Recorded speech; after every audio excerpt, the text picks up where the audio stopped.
Bismillahirrahmanirrahim. Assalamualaikum warahmatullahi wabarakatuh. Teman-teman semua, selamat datang, selamat bergabung di Zoom Meeting Buku Kerja 1, edisi 3 September 2022. Dan teman-teman semua, sebelum kita mulai, mari kita berdoa sesuai agama masing-masing, atau silahkan lafazkan basmalah. Bismillahirrahmanirrahim. Selanjutnya saya ucapkan terima kasih kepada Anda yang hadir dari rumah masing-masing, menyempatkan diri untuk belajar di forum ini. Bukan hanya Anda yang belajar, tetapi saya pun belajar dari Anda, teman-teman semuanya. Dan sekali lagi saya ucapkan selamat datang bagi yang baru datang, bagi yang lama nggak datang, bagi yang kadang-kadang datang. Oke. Semoga pertemuan Anda di forum ini membawa kebaikan ya untuk Anda, untuk hidup Anda. Oke, teman-teman semua, karena ada Mbak Iis, Teh Iis, ini tadinya saya bukan mau ngebahas terapi loh sekarang tuh, karena ada Teh Iis, jadi ngebahas terapi nih. Spesial nih, peserta spesial. Bela-belain bolos soalnya katanya kan. Oke, teman-teman semua, bagi Anda yang pengen tahu tentang terapi, saya akan memberitahu inti sarinya. Wah, inti sarinya. Kalau misalkan udah praktek intisari nggak berhasil juga, wow, ada yang keliru. Dengan Anda tentunya ya. Oke, teman-teman semua, saya akan bahas tentang rahasia terapi. Oke, rahasia terapi.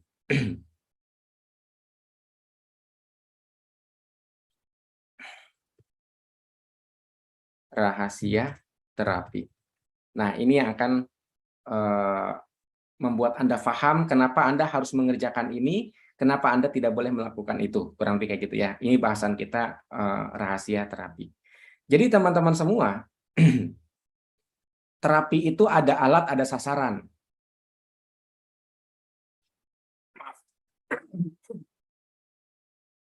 Terapi itu ada alat, ada sasaran. Alatnya apa? Ada alat dan sasaran. Anda bayangkan golok, Anda bayangkan pisau. Golok dan pisau adalah alat. Benar? Tetapi sasaran untuk memotongnya, sasaran untuk ya memotongnya itu apa gitu kan? Kalau pisau mungkin bawang putih. Kalau golok mungkin apa kayu. Kurang lebih seperti itu. Jadi kalau kita bicara alat, ya alatnya apa? Sasaran yang dituju. Boleh nggak? Kemudian kok hilang ya?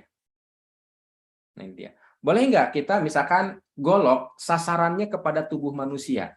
Oh, tidak boleh. Paham ya? Tidak boleh. Boleh nggak pisau sasarannya kepada hewan-hewan ditusuk-tusuk yang masih hidup? Oh, nggak boleh juga. Kayak gitu. Jadi, sasarannya mesti jelas, mesti benar.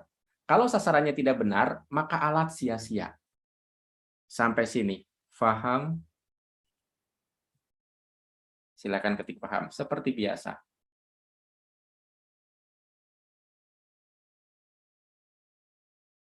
Oke. Jadi kalau seandainya Anda sudah punya tools-nya, punya alatnya, tapi sasarannya keliru, nggak jelas, ya alat itu buat apa? Nah, tools terapi teman-teman semua, alat terapi adalah semua metode yang digunakan untuk terapi. Jadi kalau kita bicara alat, adalah semua metode yang digunakan untuk terapi. Apa saja metode yang digunakan untuk terapi? Macam-macam. Kalau di behind the science, metodenya adalah 1. Istighfar. 2. Ho'oponopono. 3. Tapping. Nah, ini disebut IHT. Biar gampang nyebut ya. Ini disebut IHT. Istighfar, Ho'oponopono, tapping. Tapi di luar sana ada Pak Ima Lesmana atau Bu Hima. Itu pakai CTC katanya ya. CTC. Ini adalah alat. Ada lagi hipnoterapi, mungkin bagi teman-teman yang tahu ya, hipno. Ini juga alat, teman-teman semua. Ini adalah alat-alatnya, tools-nya. Sampai di sini paham ya? Nah, Sekali lagi, kenapa saya tidak mengajarkan CTC Hipno? Karena saya nggak bisa. Jadi tidak berarti istighfar Ho'oponopono tapping itu yang paling baik. Enggak, konteksnya bukan ke situ. Tapi ini yang bisa saya ajarin kepada teman-teman. Karena yang saya pahami bisa gitu ya. Tapi kalau misalkan teman-teman bisa menggunakan CTC, bisa menggunakan Hipno, macam-macam lah ya. Mungkin ada lagi yang lain, teman-teman boleh pakai. Itu hakikatnya hanya sebuah alat atau tools. Apakah Anda menguasai metode istighfar, Ho'oponopono tapping, CTC, Hipno, menjamin Anda bisa melakukan terapi dengan benar sampai rilis? Belum tentu. Sasarannya apa dulu nih? Kayak gitu. Nah, banyak kasus teman-teman semua, tapping. Tapping kan ada EFT, ada SAFE, ada macam-macam ya. Setahu saya sih EFT sama SAFE namanya ya, singkatannya. Tapping aja. Ketika sasarannya enggak jelas, itu bias apa yang mau diterapi. Kayak gitu. Makanya tantangan di tapping itu adalah di apa sih yang mau diterapi. Jangankan tapping, Ho'oponopono aja. Ho'oponopono itu diketahui dari tahun kapan sama orang-orang. Tapi sedikit di antara mereka yang paham bahwa Ho'oponopono bisa meningkatkan income. Oke. Kenapa? Karena kalau udah ngomongin ningkatin income berarti sasarannya jelas. Tapi mereka nggak tahu sasarannya apa. Akhirnya apa? Oh, tahu Ho'oponopono kayak gitu. Tahu Ho'oponopono sih kayak gitu, tapi nggak tahu juga cara menggunakannya gimana, cara menggunakan kepada sasaran yang tepat. Nah, yang kedua teman-teman semua, sasaran.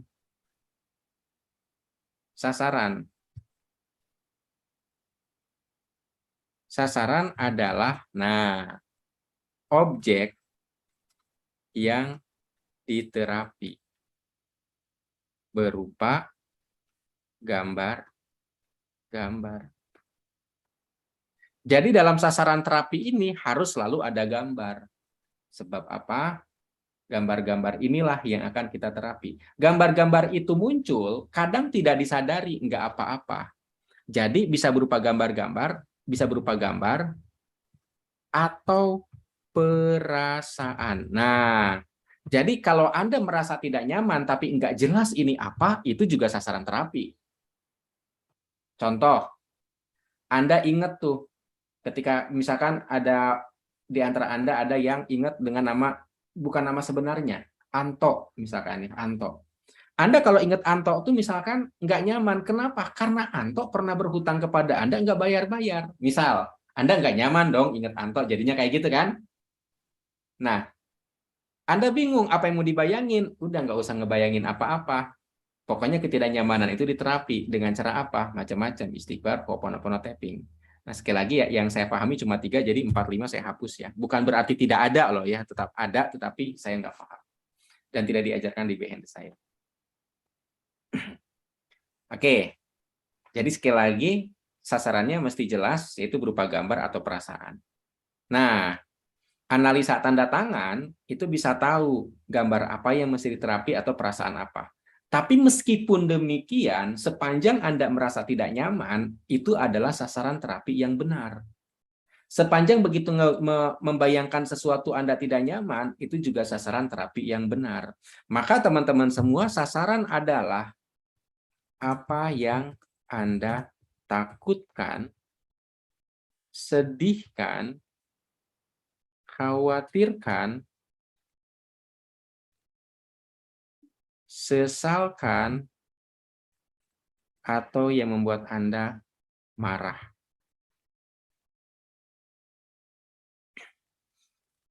Contoh, Anda tidak nyaman dengan sikap pasangan. Sikap pasangan yang seperti apa yang membuat Anda tidak nyaman? Oke. Nah, setelah Anda bisa, oh ya, aku nggak nyaman dengan sikap pasangan karena dia sering tidak nurut, misalkan tiduran mulu, nggak tanggung jawab. Ya udah, Anda praktek IHT, istighfar, Ho'oponopono tapping. Sampai sini paham ya? Contoh lagi, Anda tidak nyaman dengan kondisi finansial. Kenapa? Ini duit kosong mulu. Duit kosong mulu nih. Saya nggak ada kerjaan ini gitu loh. Dan Anda sebenarnya nggak nyaman. Nah, maka itu juga Anda terapi. Jadi kadang nggak perlu bertanya, Pak gambarnya apa? Nggak perlu. Pokoknya selama Anda tidak nyaman, Ho'oponopono aja. Oke. Imajinasi saya berlimpah, saya berharga, itu bagaimana? Bagaimana apanya? Saya nggak ngerti di maksud pertanyaannya apa. Bagaimana saya imajinasi saya berlimpah dan berharga? Ya bagaimana? Saya nggak paham. Oke. Nah, saya pernah belajar menggunakan hipnoterapi. Ya, bagus kayak gitu ya.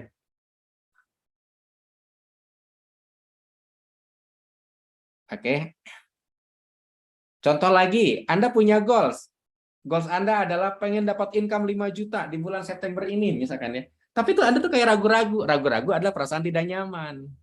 Jadi ini juga termasuk nih, apa yang Anda ragukan? Apa yang Anda takutkan, sedihkan, khawatirkan, sesalkan, marahkan? Marahkan, aduh bingungnya, marah gitu ya. Ragukan, tapi nggak apa-apa lah, marahkan. Ragukan. Gitu. Nah, ini juga dibereskan. Meskipun judulnya pengalaman apa yang tidak Anda, apa yang tidak, pengalaman yang negatif yang pernah Anda alami, Anda juga boleh.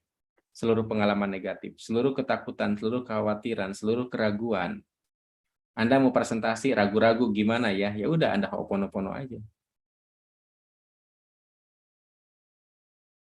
Oke, teman-teman semua. Jadi semudah itu sebenarnya ya. Nah, setelah kemudian Anda melakukan terapi, rahasia terapi, Anda baru kemudian bisa melakukan afirmasi. Jadi sebenarnya kenapa kita melakukan terapi? Karena dalam pikiran kita, misalkan ini pikiran ya, itu banyak banget gambar-gambar yang tidak kita inginkan. Banyak banget teman-teman. Gambar-gambar yang bukan keinginan kita. Banyak banget di sini.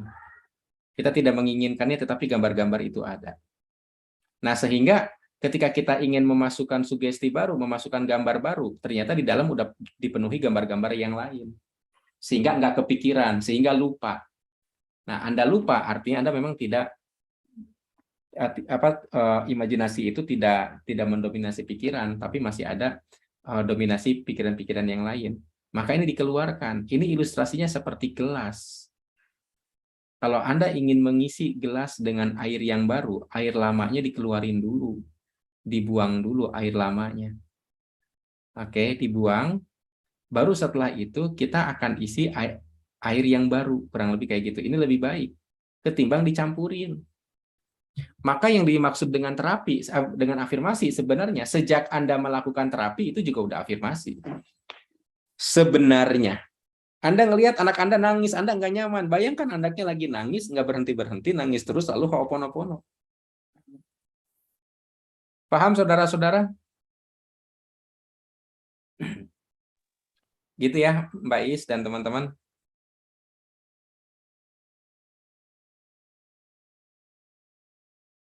Oke. Sip, ada pertanyaan?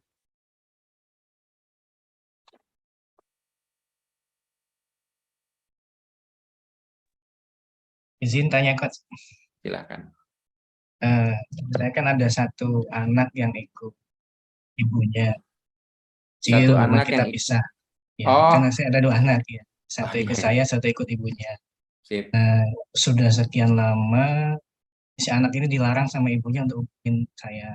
Sudah sekian tahun, saya telepon juga nggak bisa. Dia juga telepon saya nggak boleh sama uminya. Kira-kira kalau saya hoponopono dengan lihat fotonya, biar lebih ini gimana ya? Boleh kah? Nah, ini bukan gimana-gimana, praktekin saja. Jadi nanti gini, saya kan nggak tahu apakah foto itu termasuk dalam gambaran, apa memori yang akan muncul ketika seorang Cahaya Pur memandang foto itu, ngerti ya? Saya kan nggak Ngerti, tahu. ngerti. Iya, Tapi ngerti. parameternya begini, ketika Anda melihat foto itu kemudian ada rasa menyesal, ada merasa kasihan, intinya batin nggak tenang, berarti itu alasan untuk melakukan terapi. Paham? Paham, paham. Nah, sampai kapan terapinya? Sampai ngelihat foto tuh tenang banget. Nanti ganti lagi objeknya, ngelihat baju, wah baju anak nih, waktu dulu masih kecil, bisa jadi dong, baju itu membawa kenangan. Wah dulu anak ini pakai baju ini nih, sekarang anaknya nggak ada. Misalkan sedih, ya udah pegangin bajunya kalau perlu, liatin bajunya. Jadi tidak Oke, mesti siap. foto, nanti boleh apa saja yang ketika Anda memegang itu atau mengingat itu Anda nggak nyaman. Nah, itu udah sasaran terapi. Termasuk juga, mohon maaf, pernah juga saya itu menterapi. Bayangkan pengalaman Anda pertama kali bertemu dengan pasangan. Kayak gitu kan, mohon maaf ya, kadang-kadang suka, malas inget Pak, itu udah malas inget lah, sejarah lah gitu itu kan. Tapi justru diingetin, dibayangin. Kenapa? Karena ketika Anda ngebayangin itu, Anda nggak nyaman. Ketidaknyamanan adalah alasan Anda melakukan terapi. Oke, paham, Oke. paham. Dan mohon maaf lagi teman-teman semua, pertama kali berhubungan, kayak gitu, itu juga dipraktekin. Kurang lebih seperti itu ya. Siap. Sip. Tadi ada yang mau nanya, ada siapa ya? Izin nanya, Coach. Siapa? Mbak Elina, Elias itu Bondo. Oke, oh iya Mbak Elia. Mana Mbak Elia ini? Saya lagi nyari gambarnya ini. Oh ini, nah. Ya gimana? Assalamualaikum Pak. Waalaikumsalam. Pak. Oke. Waalaikumsalam. Gini Pak, kalau ini permasalahan pada diri saya mungkin ya Pak, kalau terapi itu kadang mempunyai suatu keinginan, akan tetapi itu tiba-tiba datang perasaan-perasaan negatif, itu yang selama ini belum saya bisa hilang gitu Pak. Sebentar, ulangi pertanyaannya. Mungkin ada tips. Kalau untuk menghilangkan rasa negatif dalam pikiran, kita sudah berusaha untuk selalu mensugestikan pikiran-pikiran positif. Akan tetapi tiba-tiba itu untuk pikiran negatif tiba-tiba datang, Pak, dan mengurangi rasa kepercayaan diri dalam diri sendiri gitu, Pak. Itu yang selama ini saya alami dalam menjalani terapi ini, Pak. Sebentar. Ceritanya kan pengen berpikir positif. Lalu muncul pikiran negatif. Saya udah berusaha memasukkan dengan berpikir positif. Itu adalah usaha yang salah. Gimana, Pak, caranya, Pak? Saya tadi bilang, sepanjang Anda nggak nyaman, itu alasan Anda melakukan terapi. Jadi jangan dilawan. Tetapi bayangkan yang negatif itu seolah-olah terjadi, seolah-olah Anda alami, Anda rasakan, lalu ucapkan, Astagfirullahaladzim. Berulang kali sampai lega. Bisa-bisa 1 jam. Memang nggak singkat, iya. Paham? Kadang seperti berperang gitu, Pak, antara positif negatif itu. Enggak, pertanyaan Tapi saya, udah dipraktekin belum itu saat nanti praktek ada pikiran negatif lalu Anda istighfar atau ho'oponopono, sudah belum? Insya Allah sudah Pak, sampai berapa jam saya lakukan seperti Nah, itu. itu udah pertanyaan saya udah sampai lega belum? Nggak tahu ya Pak, lega apa Kalau nggak enggaknya ya, tahu Pak. harus diulang. Kalau nggak tahu, sampai tahu, saya udah lega. Iya Pak, siap Pak. Oke, Ya terima kasih Pak.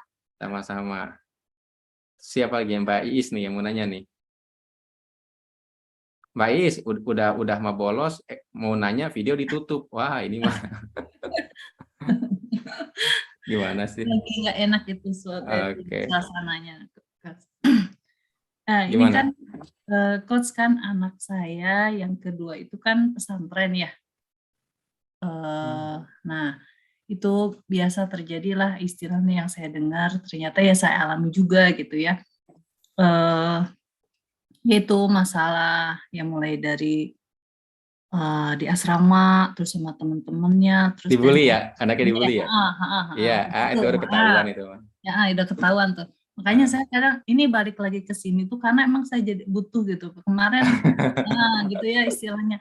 Aduh, saya nyesel lagi gitu mau ini. Tapi perasaan ini cukup dengan saya yang terapi atau memang sama anaknya gitu. Oke, Mbak aja dulu Terus terapi ini ya. pas saya tambah kemarin itu kan jadi kan baru 2 bulan tuh Juli ya, Agustus itu udah sakit tuh 2 minggu di rumah, pulang terus dianterin lagi ke pondok.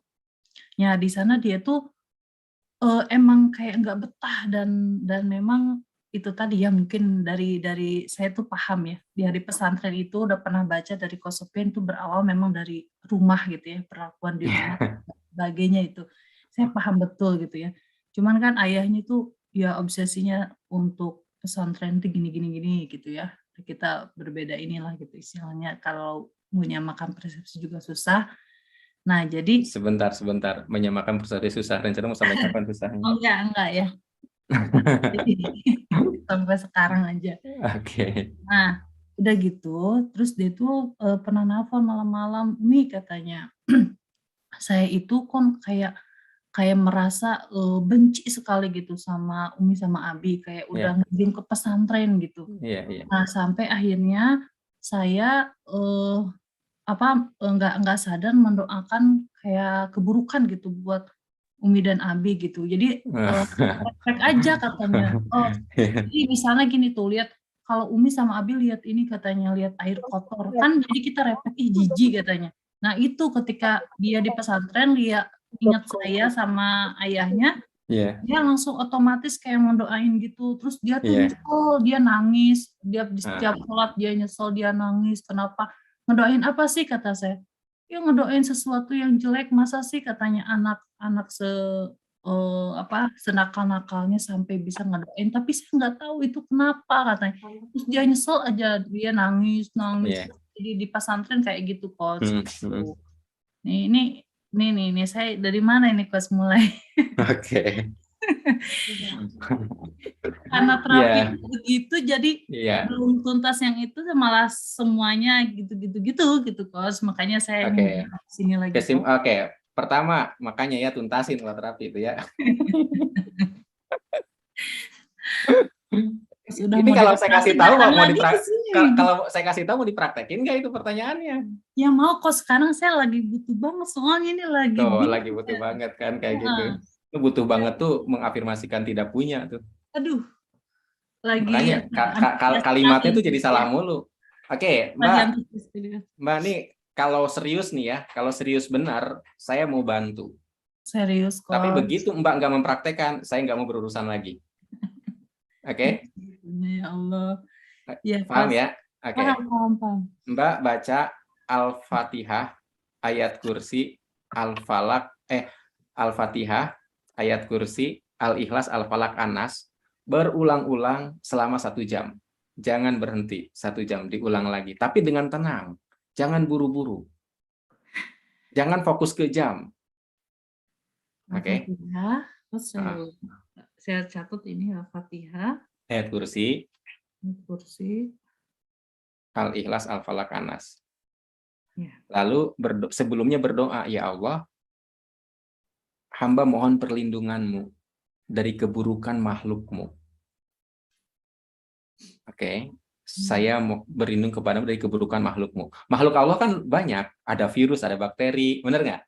Ada Iya. spora, mungkin ada jamur di dalam tubuh kita nggak tahu ya. Nah, kita tuh berlindung kepada Allah dari keburukan-keburukan makhluknya yang kita nggak bisa ngelihat. Oke, nah lalu sambil baca ingat dekatkan air minum. Nah, nanti setiap 15 menit kira-kira diminumlah sedikit. 15 menit 15 menit berikutnya minumlah sedikit. Jadi kurang lebih bisa sampai 4 kali atau 5 kali minum loh, 1 gelas sekitar 250 ml. Atau boleh botol aqua, ya setengah gelas total lah. Atau saat habis juga terserah sih sebenarnya. Paham? Ya, paham. Nah, Saya sebelum tunjukkan ini nggak dokter Coach, dibayangin anaknya atau netral aja saya? netral aja. Sekarang kita lagi ke Allah dulu. Oh iya. Nah, kalau Mbak udah deket sama Allah, nanti ada lagi tahapan selanjutnya. Udah lagi Oke, ya. ada lagi. Itu aja dulu ya.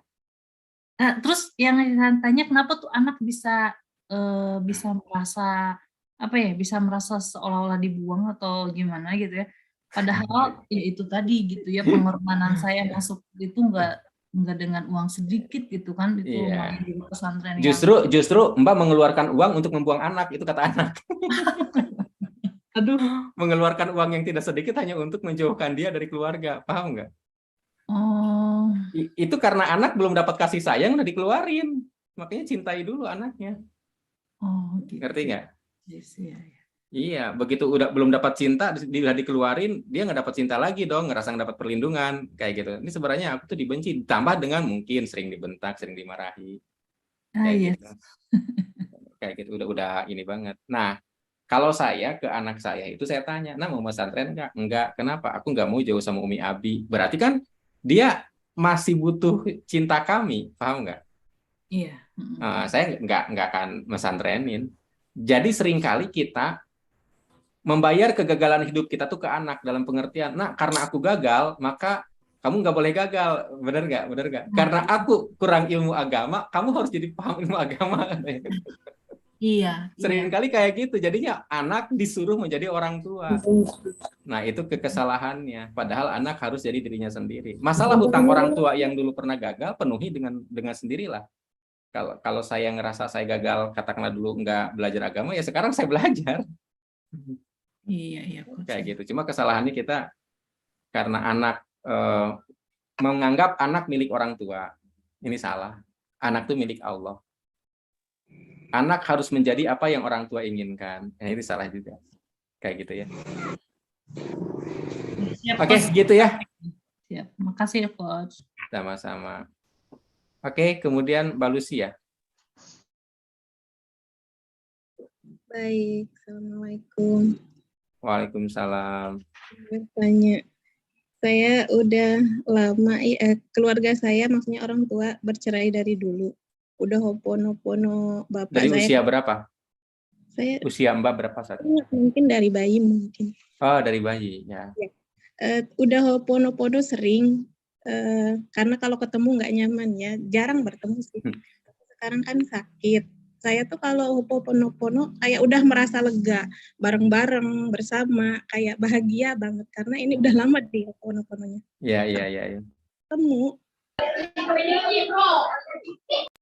apa yang Bapak rasakan, saya elus-elus gitu ya. Kayak iya tuh, nyariosnya, teuing naik paeh, apa namanya tuh kayak Ya, tahulah pengen mati. ya gitu, aral aja gitu dianya tuh. Padahal hati saya tuh kayak sudah ridho ikhlas apa aja gitu. Tapi kalau bertemu dia kayak gimana gitu ya. Aral. Putus asa. Ya dianya terus saya bilang semua orang akan meninggal, Pak. Ayo kita istighfar kayak gitu. Tapi saya nggak tahu dia melakukan istighfar atau enggak kayak gitu.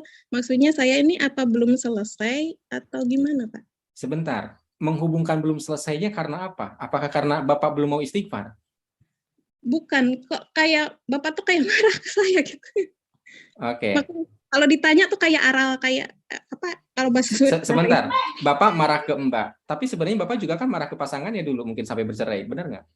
Oh. Artinya dia bukan marah kepada satu orang, kepada beberapa orang juga marah, ngerti? Poinnya bukan di orang, tapi Mbaknya nyaman nggak dengan kemarahan ayah itu?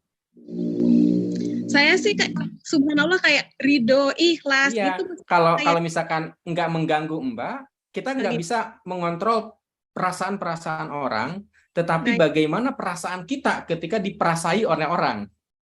Baik. Paham? Sepanjang kita terganggu, berarti kita yang diterapi. Baik. Oke. Terima kasih. Alhamdulillah. Sama. Pak Nuris ya, Pak Nuris Saumi. Pak Nuris, kita baru ketemu ya, saya pertama baru ngeliat ya. Dibuka dulu suaranya. Ininya dibuka dulu, mikrofonnya. Nah, ya, dengar sekarang. Gini Coach, saya mau sharing ini. Sharing tentang, tadi waktu mendengar Ibu siapa yang tadi yang situ Bondo tadi. Oh, Bu siapa? Situ Bondo. Bu siapa lah tadi lupa. Elia. Bu Elia. Tadi saya tergelitik untuk memberikan mungkin menambahi sekaligus. Oh iya, silakan. Cerita pengalaman saya. Jadi Ibu gini, pada saat mengingat kejadian itu atau sesuatu yang tidak menyenangkan, kenapa ketika di Ho'oponopono itu kayak biasa saja, terus kemudian lama dan belum bisa mendeskripsikan yang namanya lega itu seperti apa. Jadi gini Bu, saya kasih mungkin sedikit tips dari saya. Kalau kita sedang merasakan sesuatu yang tidak enak itu kita blow up rasanya. Jadi dilipat gandakan lah. Seakan-akan emosinya ditingkatkan. Kalau bahasa hipnoterapis itu ditingkatkan, emosi, intensitas emosinya itu ditingkatkan. Jadi ketika ditingkatkan itu seakan-akan baru terasa lah, habis itu baru di Ho'oponopono ataupun di istighfar. Kalau saya sih lebih cocok di istighfar. Jadi ketika saya marah kepada seseorang, itu mungkin beberapa hari yang lalu, sekarang saya baru melakukan terapi, itu kalau mungkin intensitasnya sekarang itu nggak seberapa, tapi saya usahakan untuk menaikkan intensitasnya itu, sehingga rasa marah itu seakan-akan meledak. Ketika meledak itulah saya istighfar. Hanya beberapa kali istighfar itu perasaan mual di perut itu sudah terasa. Sampai akhirnya saya lanjutkan, sampai akhirnya muntah atau muntah-muntah sesuatu yang bukan muntah penyakit, tapi muntah kayak mual. Sampai akhirnya ketika saya keluarkan seperti apa namanya, lendir itu yang keluar, itu ria yang keluar. Nah habis itulah perasaan itu baru lega gitu. Jadi plong. Nah itu loh, seperti itu loh yang dimaksud dengan lega. Mungkin gitu ya Pak Sofyan. Ya, baik. Nah, Gitu jadi aja. Atau ada lagi? apa namanya? Jadi tipsnya adalah seperti itu. Kita naikkan intensitasnya. Hanya mengingat saja itu nggak apa ya, belum terasa lah istilahnya, belum kelihatan gitu. Itu pun juga dulu yang awalnya saya lakukan seperti itu. Saya belum bisa mendefinisikan lega yang dimaksud Pak Sofyan itu gimana. Saya nggak tahu. Sehingga ketika melakukan terapi itu ya malas, karena sudah setengah jam, sudah 1 jam kok biasa-biasa saja. Karena apa? Karena intensitas emosinya tidak dinaikkan atau dilipat gandakan. Sehingga istilahnya kalau rumput mau kita babat habis ya memang rumput itu harus naik duluan, lebih tinggi, baru kita bisa membabatnya dengan mudah. Tapi kalau rumputnya baru tumbuh kecil itu kita jumput saja kesulitan. Jadi rumput itu harus dinaikkan baru dibabat habis, atau mungkin nariknya sampai ke akarnya itu lebih mudah. Itu apa namanya? Itu yang saya lakukan ketika apa namanya, merasakan sesuatu yang tidak menyenangkan. Jadi mungkin untuk Bapak Ibu yang mungkin baru awal-awal terapi itu, kita sebetulnya bukan belum bisa ya, tapi hanya belum terlatih. Maka dari itu kita sering-sering latihan lah, melihat perasaan apa yang sedang kita lakukan, yang sedang kita rasakan itu. Kita coba kenali perasaan apa sih ini. Bahkan ketika marah itu coba diamati, dipelajari apa sih yang terasa di dada, mungkin ada sesak, atau di bagian punggung terasa kencang, atau di bagian anggota tubuh ada yang tegang. Nah, itulah marah. Kalau kita sudah terbiasa apa namanya mengenali emosi diri kita sendiri, itu akan lebih mudah melakukan terapinya. Dan efeknya pun juga akan terasa. Dan mungkin juga ini pengalaman dari saya sendiri, bahwa kalau ada teman-teman di dalam komunitas ini yang mungkin testimoninya mendapatkan sesuatu yang ajaib, sedangkan tapi kok kitanya kok bukan belum, tapi kita sendiri yang tidak menangkap keajaiban itu. Bukankah kita melihat, bangun tidur mata kita sudah bisa melihat begitu mudahnya kita beraktivitas, kita masih ingat bahwa hari ini ada Zoom, bukankah itu sesuatu yang ajaib? Jadi tidak harus nunggu mendapatkan uang apa namanya durian runtuh baru kita mengatakan ajaib. Bahkan kita bisa tersenyum, kita bisa hidup, ini pun sesuatu yang ajaib yang tidak kita kehendaki sebetulnya, tapi kita dengan sendirinya Allah kasih kehidupan sampai detik ini. Ya itu sesuatu yang ajaib, dan itu sesuatu yang perlu disyukuri sesyukur-syukurnya, dan itu menandakan bahwa kita sudah diberi apa namanya kesempatan untuk berbahagia, kita diberi kesempatan untuk merasakan nikmat yang luar biasa dari Sang Pencipta. Itu Pak Sofyan yang bisa saya sampaikan. Oke, terima kasih ya. Luar biasa. Ya begitulah teman-teman semua. Ya saya nggak usah nambahin lagi. Udah panjang. Oke, ini ada pertanyaan dari Pak Muafiq nih. Ini tanda tangan segitiga, suka kritis nih.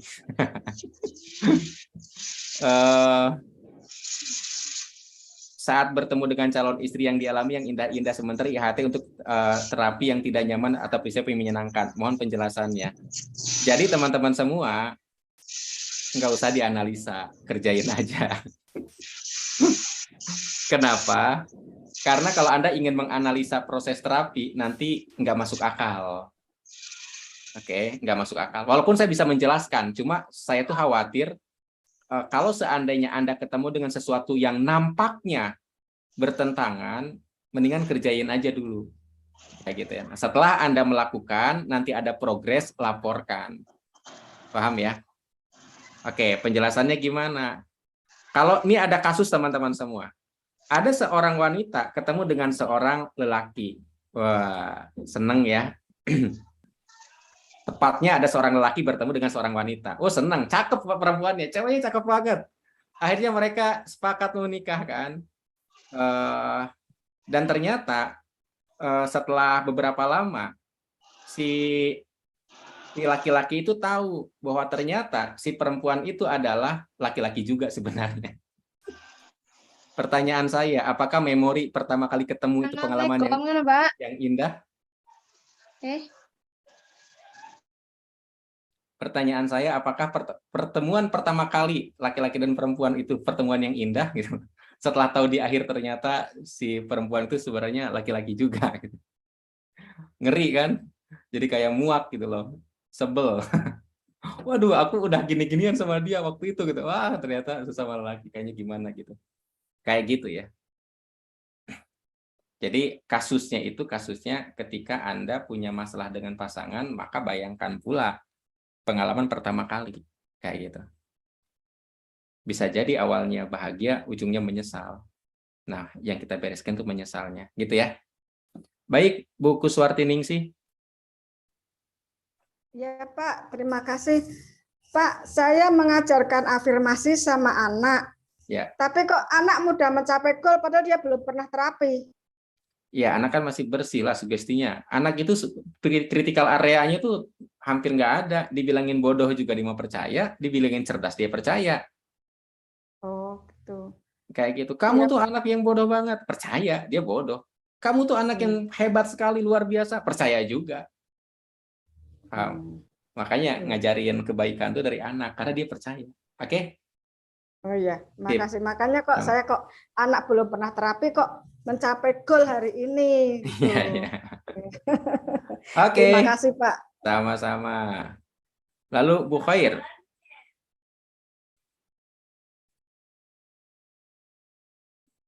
Ya Pak, misalnya kalau kita nggak enak dengan omongan pasangan, terus kita jengkel, terus cara nerapiin kita gimana Pak?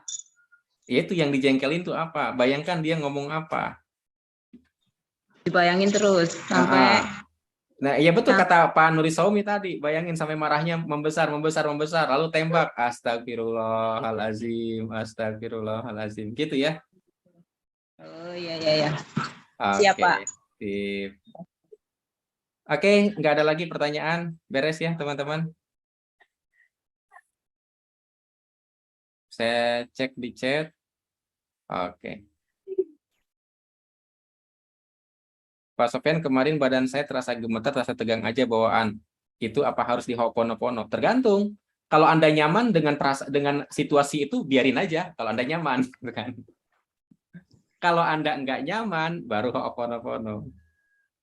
Kayak gitu ya, Mbak Sri Rezeki ya. Sekali lagi teman-teman semua, suka ada yang nanya ke saya, apakah ini harus di Ho'oponopono? Ya Anda nyaman nggak? Oke, jadi Ho'oponopono itu untuk merilis perasaan-perasaan kita yang nggak nyaman atau pikiran-pikiran kita yang juga tidak nyaman. Gitu ya Mbak Sri Rezeki ya? Iya. Itu kalau anak umur 18 tahun, ya gimana terapinya tuh Pak? Diri sendiri udah beres belum terapinya? Iya, belum. Belum. Jadi kalau ke anak, ada tuh materi di cara terapi ke anak itu nanti bakal sama dengan materi terapi dalam kandungan. Cuma objeknya anak. Udah masuk ke terapi dalam kandungan belum Bu Sri Rezeki? Udah pernah sih sekali hari itu Pak. Nah, mungkin sepertinya belum tuntas. Nah, kalau belum tuntas jangan maju lah, ulangi lagi sampai tuntas. Jadi jangan membiasakan ada kerak di dalam hati kita gitu loh. Nanti kerak ini ditumpuk lagi dengan masalah baru. Ketika Anda melakukan terapi di satu hal, tetapi kemudian nggak beres, itu kan berkerak. Anda ganti ke terapi berikutnya, nggak beres, keraknya numpuk. Terapi berikutnya nggak beres, keraknya numpuk. Ini sama aja merencanakan kegagalan terapi. Padahal Anda berharap beres gitu kan. Paham ya? Oke.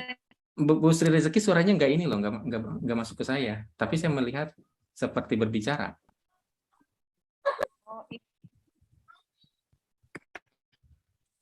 Mungkin jaringan kali ya. Ya Pak. Ya gimana tadi? Saya malah nggak dengar ngomong apa. Itu sampai leganya itu gimana itu Pak? Tadi Karena udah saya dijelasin. Sebentar, tadi udah dijelasin sama Pak Nuri Saumi. Tadi ikut nggak Pak Nuri Saumi tadi? masuk Pak. Iya, pas. Jadi leganya itu lega. Kalau masih nanya leganya kayak gimana, tambahin durasinya. Oke, kalau masih nanya leganya kayak gimana, tambahin durasinya. Nah, cara supaya cepat lega, intensitas emosinya ditingkatkan. Nggak nyamannya ditingkatkan. Contoh, ngelihat anak akhlaknya buruk. Gimana perasaannya? Sedih. Oke, sedihnya tingkatin. Bayangkan seolah-olah si anak itu tambah buruk lagi gitu loh. Oke? Sip. Oke. Mbak Yeti. Ya, siap Pak. Assalamualaikum warahmatullahi wabarakatuh. Ini sedikit ini aja nih Pak, sharing aja. Jadi pengaman kemarin tuh, saya kan Bapak suruh ini ya, ketika ketidaknyamanan dengan pasangan. Jadi kemarin tuh saya praktekkan lah yang Bapak bilang, suruh baca 5 ayat tadi, Al-Fatihah. 5 surat. Ya, 5 surat tadi kan. Saya praktekkan gitu ketika saya mau tidur. Dari jam ya lebih kurang 1 jaman lah gitu ya. Saya praktekkan dengan saya siapin itu air rebusan daun bidara. Terus kemudian saya baca itu betul-betul saya bayangin itu. Di situ memang Pak saya ngerasa ya Allah luar biasa. Ibaratnya keluar lah ya seperti yang Bapak siapa tadi sampaikan kan, kayaknya memang betul-betul meledak, meluap gitu ya. Istilahnya marahnya itu memang betul-betul keluar. Seperti saya ingin memaki dia, seolah-olah sampai begini, maaf nih Pak, ini mungkin karena emosi terlalu ini. Seperti saya meludah ke dia gitu loh. Saking bencinya tadi, saking keselnya gitu, saya digituin terus gitu kan. Jadi akhirnya saya sambil nangis juga, kemudian mual, muntah. Saya sudah siapin juga karena kan untuk antisipasi tadi kresek gitu. Itu muntah memang berulang-ulang gitu ya, sampai 2 kali sesi.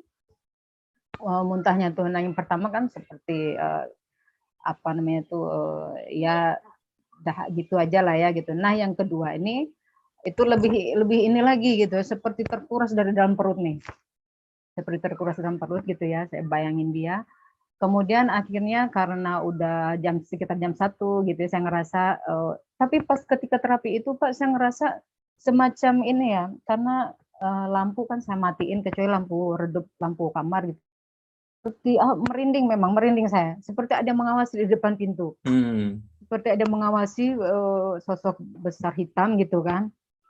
Jadi saya pas ketika konsen ini langsung semacam ada yang gimana, langsung saya terbuka mata gitu ya, saya buka mata kayak ada yang lewat lagi gitu kan. Iya, saya baca lagi, pokoknya nggak berhenti gitu kan, terus aja kayak gitu. Terus seolah-olah di depan sambil ada yang memperhatiin, terus di belakang macam gitu juga, itu merinding tuh nggak berhenti tuh Pak. Nah, terus masih nangis mual, terus akhirnya kemudian udah cukup lama kan, ya lebih kurang 1 jam itu. Karena udah larut betul, terus akhirnya saya agak reda gitu kan, agak reda itu kan, udah nggak ada reaksi nangis, mual pun udah agak kurang gitu ya, udah nggak seperti yang tadi, jadi saya stop lah gitu kan. Saya minum air tadi kan, pas saya minum air rebusan tadi itu, alhamdulillah sih tenang gitu ya, tenang. Dan alhamdulillahnya begini Pak, besoknya gitu ya, saya ngeliat reaksi dari pasangan tuh. Ya alhamdulillah gitu sih, dia macam menyesal gitu ya, menyesal apa yang saya katakan ke dia semua tuh seolah-olah nyambung gitu ya, seolah nyambung nyampe ke dia. Saya maki, saya kayak gimana, memang langsung nelpon kan nggak bisa saya, kayaknya nggak keluar gitu. Tapi kalau di chat memang panjang banget kayak koran gitu kan. Jadi dia di situ memang cuman mengatakan ini, ya tolong beri saya waktu, kata dia gitu kan. Saya mau menyelesaikan dengan anak tuh, maksudnya kan begitu. Udah tuh kata dia, saya tidak ingin rumah tangga kita ini, anak kita ini hancur, kata dia kan, karena kita, kata dia gitu kan. Jadi saya bilang, mau sampai kapan? Halo, kemana kamu? Saya bilang, kenapa baru sadar sekarang? Saya bilang gitu kan. Saking ini, kenapa baru? Iya, maaf katanya, iya saya salah selama ini, kata dia begitu kan. Dan tuh yang herannya lagi kan gini Pak, ya kayak pas video call atau apa, ya seolah-olah kayak gimana ya, saya ada rasa gengsi ya, gengsi.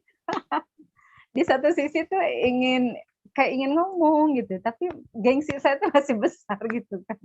Tapi dia seolah-olah gimana ya, menunjukkan seolah macam nggak ada kejadian gitu loh Pak. Jadi Biasa aja. biasa aja. Jadi saya kan greget gitu kan. Ih, ini orang kayak gimana ya gitu. Kok nggak ngerasa gitu saya bilang gitu kan. Istilahnya gitu. Terus respect keluarga pun yang tadinya kayak gimana, semua bagus ke saya gitu, keluarga dia gitu ya. Keluarga pasangan tuh, suami tuh. Respeknya semua ini bagus ke saya gitu ya. Jadi apapun yang saya ambil tindakan tuh mereka mendukung, respect gitu, terserah kamu gitu. Anak-anak gitu juga. Yang tadinya gimana, malah apa ya istilahnya, malah seolah-olah mereka memberikan apa namanya itu jalan gitu loh ke saya gitu kan. Nah itu salah satunya lagi. Terus keajaibannya lagi gini Pak, pas malam itu kan besoknya saya kan gini, ini soal rezeki gitu ya. Jadi saya kan ngelihat dompet sebelum ini nih, sebelum besoknya nih, aduh ya Allah, alhamdulillah saya ngelihat dompet tinggal 1 lembar 100.000, saya bilang gitu kan. Tadinya mau ngambil uang di ATM kan nggak jadi, kenapa sih nggak jadi terus, padahal ATM lewat saya lewatin aja gitu ya. Udah dia pulang sampai rumah ada yang nelpon gitu kan, karena nengok di dompet, nantilah ambil saya bilang, tapi kok berat mengambil gitu kan. Akhirnya ada orang order barang gitu ya, nominalnya 100 gitu ya. Alhamdulillah ya Allah, saya bilang gitu kan. Dek, saya bilang gitu kan ke anak saya. Alhamdulillah ibu kan kemarin ya nyuruh ini nih manggil uang 100, saya bilang gitu, suruh masuk ke dompet. Ya alhamdulillah lah ini dapat rezeki gitu ya, walaupun 100. Mudah-mudahan saya bilang gitu kan, kalau nggak salah saya bilang gini ke anak, besok datang lagi 10 kali lipat. Janganlah 10 kali lipat, berarti cuma 2 juta, saya bilang gitu kan. 100 kali lipat lah, saya bilang gitu kan. Ke anak bilang gitu. Amin, kata anak gitu kan. Aminin lah, saya bilang ke anak gitu. Amin, katanya anak kan. Nah yang ajaibnya gini Pak, subhanallah gitu ya, Masya Allah, tadi malam ketika hari mau maghrib pas berketepatan anak saya ulang tahun gitu ya, suami saya nelpon gitu ya, saya sih ini juga gitu, pas nelpon itu dia bilang gini, jadi seolah-olah nggak ada kejadian gitu ya, dia memang mau ngasih duit gitu ya, yang alhamdulillahnya gitu ya, apa yang saya pikirkan 100 kali itu berarti kan sekitar 10 jutaan ya Pak ya, 10 jutaan gitu ya. Alhamdulillah gitu Pak, akhirnya suami, iyalah gitu ya, ini untuk nanti belilah apa yang kamu mau inginkan, kata gitu kan. Dalam hati saya gini, membujuk ya, saya sambil ngechat ke anak, ngebujuk, saya bilang gitu kan. Sekali itu ditransfer, saya tengok, alhamdulillah saya sambil senyum tapi nggak mau nengok ke muka dia kan. Takut kelihatan, oh ini gampangnya dibujuk gitu kan. Alhamdulillah Pak, dapat akhirnya 10 juta. Bahkan lebih Pak yang saya peroleh gitu kan. Banyak. Tapi yang jadi persoalan, maksudnya jadi tanda tanya saya begini. Ini maksudnya itu pihak ketiga gitu ya, yang menginginkan suami saya, maksudnya yang sedang mengganggu gitu ya. Itu reaksinya luar biasa Pak. Gimana tuh? Begini, jadi dia ya memang itu memang kesalahan suami ya gitu. Mereka ya ketahuan selingan gitu ya. Jadi mereka mempunyai foto di postnya gini gitu Pak. Jadi dia menginginkan memiliki suami, tetapi suami saya itu tidak mau gitu kan. Tidak mau. Jadi dia nekat gitu ya, mengumbar keburukan mereka berdua gitu. Nah, jadi maksud saya padahal kemarin kan dia, maksudnya kata saya, dia pun bilang ke saya, oke lah saya lepasin, kata dia kan, karena kan kamu sudah berkeluarga, katanya kan, saya nggak akan ganggu lagi, katanya kan gitu. Tapi rupanya dia semakin menjadi gitu loh Pak. Semakin menjadi di postnya ini, terus kemudian apa yang mereka lakukan gitu ya, foto-foto mereka berdua, terus diinikan ke keluarga. Nah jadi menurut Bapak saya harus bagaimana dengan orang ini? Padahal saya setiap saat, setiap ini ya kalau ngeliat foto dia, kalau yang saya rasa gitu ya, tidak ada sih perasaan benci luar biasa itu tidak ada gitu ya. Tapi condongnya ke suami gitu ya. Condongnya ke suami, saya marahnya gitu ya. Saya doain juga dia, maksudnya si orang tersebut saya doain gitu ya. Maksudnya ya Allah,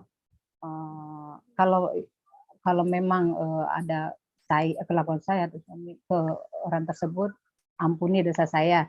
Dan tolong sampaikanlah permintaan maaf saya ke dia gitu ya, walaupun tidak secara langsung. Juga sebaliknya saya bilang gitu, tolong lunakkan hatinya supaya dia mau memaafkan kesalahan saya dan suami gitu kan. Dan ya Allah saya bilang gitu kan, kalau dia berhak saya bilang gini, buatlah dia merasa bahagia, saya bilang gitu. Kalau dia berhak bahagia, saya pun lebih berhak bahagia, saya bilang gitu kan. Dalam doa saya gitu, ya Allah tolong ya Allah, kalau memang engkau masih memanjangkan jodoh saya dengan suami, tolong perbaikilah dan berikan jalan terbaik sama. Dan tolong jauhkanlah orang tersebut daripada suami saya gitu, dari keluarga saya gitu, saya bilang. Cuman nih saya lihat sampai detik tadi itu dia masih berbuat seperti itu gitu. Jadi gimana langkah yang harus saya ambil gitu loh Pak?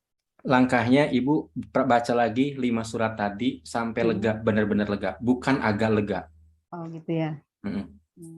Oke. Jadi si orang yang diterapi Ibu, bukan orang lain. Ibu yang bermasalah. Kalau saya lihat dari sini. Dari mana saya tahu Ibu bilang agak gengsi. Iya, betul. Nah, gengsi itu Bu nanti mendekati ke sombong, Bu. Sombong itu beneran sahabat iblis. Astagfirullah, jangan Pak. Jadi sifat ngerasa tinggi hati gitu loh. Kita nggak mau terlihat butuh di depan suami gitu kan. Iya, betul. Itu pokoknya merasa diri lebih berharga daripada orang lain, itu sombong. Nah, Allah benci, iblis seneng. Berarti itu yang tanpa saya sadari ya Pak ya? Ya, kayak gitu. Jadi makanya dari Ibu dulu. Kalau udah ke sombong, kami udah nggak bisa terapi lagi tuh. Sebelum itu benar-benar setuju untuk dirilis, paham ya? Iya, Pak. Kenapa? Allah aja udah nggak suka, ya kita udah nggak bisa masuk lah. Oh iya, betul. Kayak gitu, Allah udah nggak suka. Jadi mau minta tolong juga gimana? Orang masih sombong. Paham Bu ya? Jadi taubat, kemudian baca lagi yang tadi itu, dipraktekin.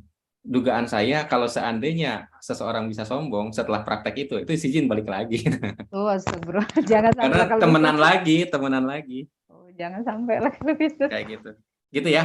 Iya Pak, oke siap. Sip. Terima kasih banyak. Sama-sama. Mbak Juliana. Assalamualaikum Coach. Waalaikumsalam. Coach, aku mau tanya, kan alhamdulillah saya hamil kan Coach, yang saya ceritakan itu. Nah, cuman kan kadang itu ada lintasan negatif masuk ya Coach. Kalau misalkan mau terapi kayak kemarin itu kadang kan masih suka mual sampai muntah. Kalau untuk yang saya ini sebaiknya gimana ya Coach kalau saya mau terapi ya Coach? Enggak, itu kan terapi sampai mual sampai muntah berarti udah bener tuh. Cuma belum lega kan? Oh, ya masih ada itu. Kalau mau saya karena masih ada, karena kan kalau saya mual muntah saya makan aja masih kadang mau makan, kadang enggak Coach. Oke. Bawaan dulu. Dari tadi tuh sarannya sama, dari Al-Fatihah dulu ya. Mual sampai muntah. Nah, kalau untuk yang saya ini sebaiknya gimana ya Coach kalau saya mau sebentar. Ini suara dari mana nih? Itu kan terapi sampai mual sampai muntah, berarti udah bener tuh. Cuma belum Rian nih. Kebuka. Ya. Oke. Jadi praktek mundur lagi ke belakang. Tapi sekarang baca ini aja, Al-Fatihah, ayat kursi, Al-Ikhlas, Al-Falaq, Anas ya. Oke. Ya, kemarin udah saya coba ya Coach, 1 jam itu alhamdulillah datar-datar aja Coach. Berarti saya rutinin setiap hari ya. Jadi kalau datar nggak apa-apa, itu bagus. Sehari boleh dilakukan 3 kali atau besoknya. Walaupun itu dengan kondisi berbaring ya Coach. Nggak apa-apa. Oke. Nah tapi ingat, sebelum baca berdoa yang tadi, ya Allah, kalau ada makhluk, aku berlindung kepadamu dari makhlukmu yang jahat atau makhlukmu yang merugikan atau makhlukmu yang mengganggu. Paham ya? Paham, Coach. Oke, sip. Itu aja dulu ya. Terima kasih ya, Coach. Oke, sama-sama. Sebentar, ini suara-suara Yayuk nih kebuka nih.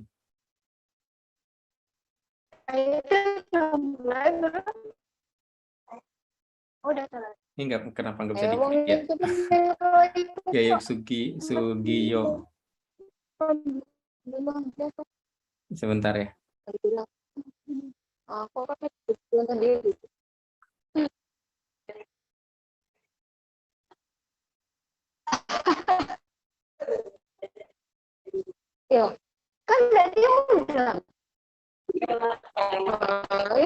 Sebentar, ini masih ada suara berisik. Bu Nisa ada? Bisa. Oh. Coba dicek dari mana nih? Oh. Bu Tita ada? Tertutup semua pada Kemudian Coach. ada? Iya, tapi ngedengar nggak sih apa saya doang? Iya, terdengar. Ada yang bersuara. Terdengar ya. Ini kalau Nah, sudah nggak ada suara. Oke.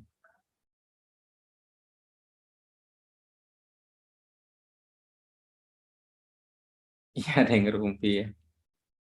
Kayak gitu. Mbak Yulianti, silakan buka suaranya.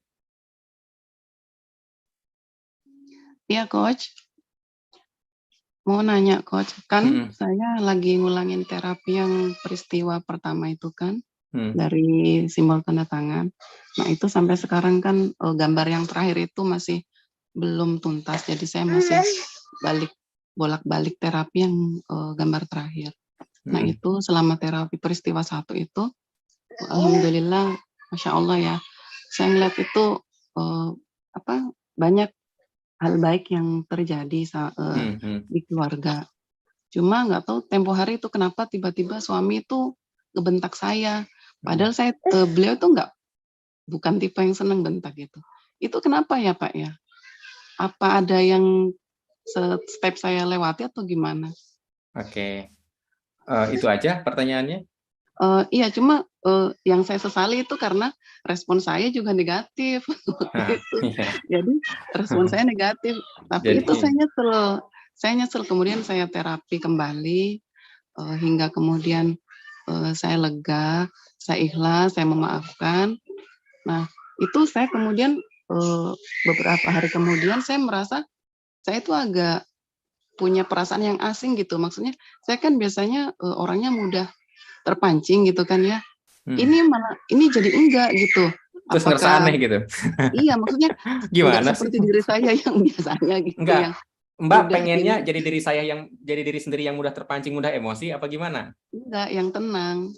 Ya berarti kan udah tercapai dong. Cuma saya mau nanya, ini apakah memang efek terapi yang seperti itu ataukah pikiran saya yang sedang berkamuflase menyembunyikan emosi saya atau gimana gitu? Enggak, jadi standar keberhasilan terapi ketika ada pemicu Anda biasa aja. Iya. Jadi, biasa aja. Bukan biasa aja, berarti tapi udah saya benar bisa lebih terapinya. tenang. Saya bisa lebih tenang gitu loh, Pak. Iya, berarti itu udah benar terapinya. Udah benar ya? Kalau mau dibikin bermasalah lagi bisa. Enggak mau. Kayak gitu. Itu udah benar ya terapinya ya. Oh, Oke. begitu. Baik, Coach. Ya, makasih. Sama-sama. Oke. Sip, beres ya teman-teman semua. Saya lanjutkan.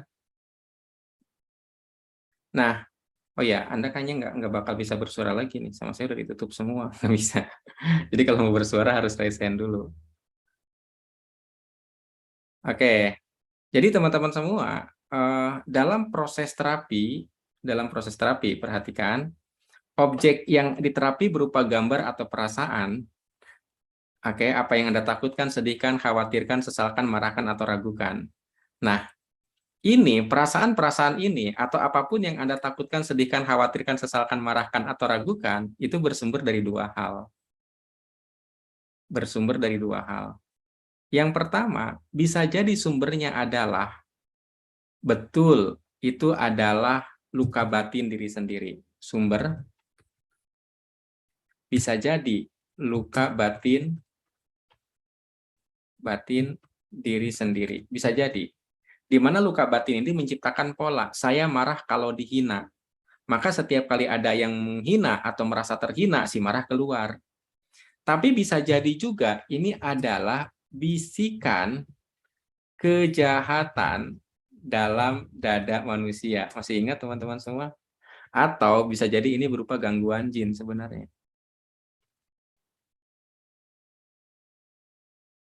Oke, bisa jadi ini gangguan jin. Nah, bagaimana ngebedainnya? Sejujurnya nggak bisa ngebedain, sejujurnya. Tapi daripada kita cari-cari apa perbedaannya, ya udah mendingan baca aja dulu Al-Fatihah, ayat kursi, Al-Ikhlas, Al-Falaq, An-Nas berulang-ulang. Kalau ngerasa enjoy aja, baru beresin ke luka batin. Kayak gitu ya. Tapi kalau seandainya ngerasa, oh ini ternyata bener nih, sampai muntah dan lain sebagainya, berarti bener ini gangguan jin. Nah, parameternya Anda istighfar, dan itu rasanya itu lega banget, bahagia banget, tenang banget. Maka Anda akan masuk ke situasi di mana kata Allah, maka dengan mengingatku hati menjadi tenang. Kayak gitu ya. Jadi benar-benar tenang banget. Selama Anda belum dapat di posisi tenang, itu lakukan aja terus-menerus. Toh kalaupun sampai mati kita praktek baca ayat-ayat tadi, ya kita kan meyakini masuk surga ya bagi yang muslim. Kurang lebih seperti itu teman-teman semua ya. Jadi apa yang Anda takutkan itu bisa jadi gangguan jin. Dengan kata lain, tidak mesti juga Anda Ho'oponopono dan tapping, bisa jadi istighfar berulang-ulang, atau malah tadi ya yang keempat ya, berarti baca kitab suci atau baca Al-Quran. Nah, ini toolsnya. Oke. Nah, tapi ini sebelumnya diniatkan untuk gangguan jin atau untuk berlindung dari keburukan makhluknya. Oke, teman-teman semua.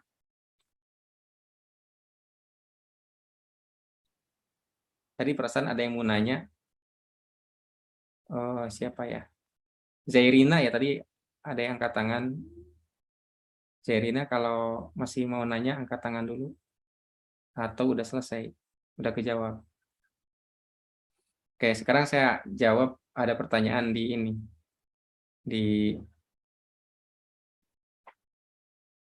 Di mana? Cara memberi sombong dengan ruqyah ya Pak? Iya, Pak Sofyan, kalau anak usia 5 tahun gimana cara terapinya supaya baik tingkah lakunya? Nah, terapinya sama seperti anak kandung. Bayangkan dia dalam kandungan. Nah, kalau udah ngebayangin nggak mesti beneran, dalam pengertian bayangin dia dalam kandungan ibunya, kurang lebih kayak gitulah. Oke. Jadi Anda berperan sebagai ibunya malah.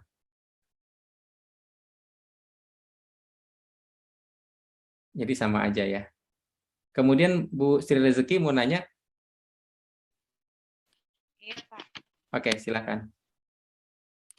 Itu kan kemarin itu saya ada ini kayak bisikan-bisikan mati kayak gitu, Pak. Iya.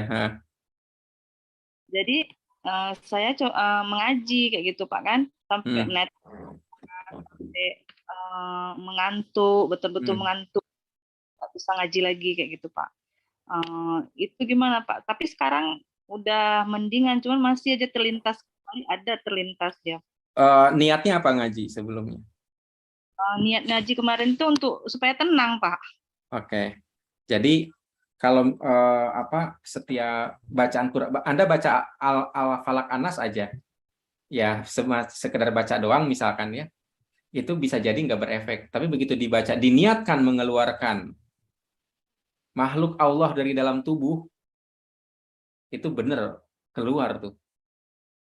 Jadi niat itu benar-benar banget. Dan yang diajarkan itu niat bacaan itu yaitu sebenarnya Al-Falaq sama An-Nas aja sebenarnya hadisnya ya. Kayak gitu. Mbak Sri, suaranya kok hilang? Maksudnya lintasan-lintasan pikiran negatifnya hilang nanti kalau coba aja praktekin, jangan dianalisa dulu ya. Kayak gitu, saya nggak bisa ngontrol hasil ya. Gitu ya Bu ya. Dan ingat teman-teman semua, perjalanan Anda melakukan terapi hakikatnya adalah perjalanan menuju ikhlas. Setuju ya? Jadi perjalanan menuju ikhlas itu sampai kapan? Sampai mati. Mudah-mudahan kita meninggal dalam keikhlasan. Setuju ya? Oke, teman-teman semua, saya lanjutkan. Nah, berarti bahasan terapi udah beres. Sekarang saya ingin menyampaikan kepada Anda program Behind the Sign ya yang terbaru. Sebentar. Ini supaya Anda bisa ngikutin Behind the Sign seperti apa.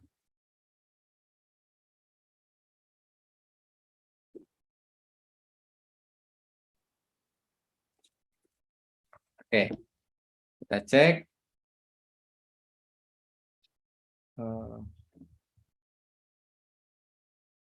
Kok nggak ada ya?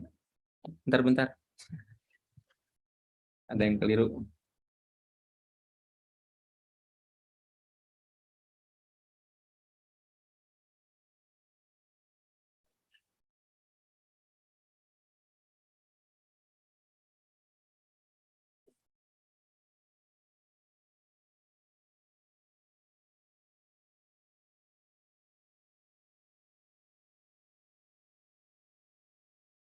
Oke, saya pinjam ke channel lain deh.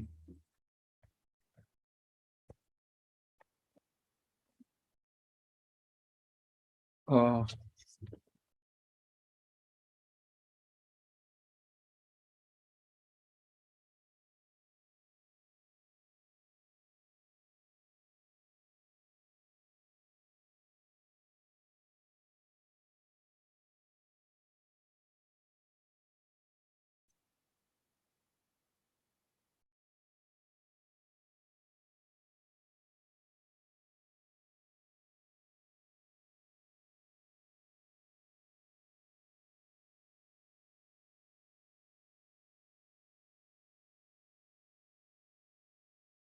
baik.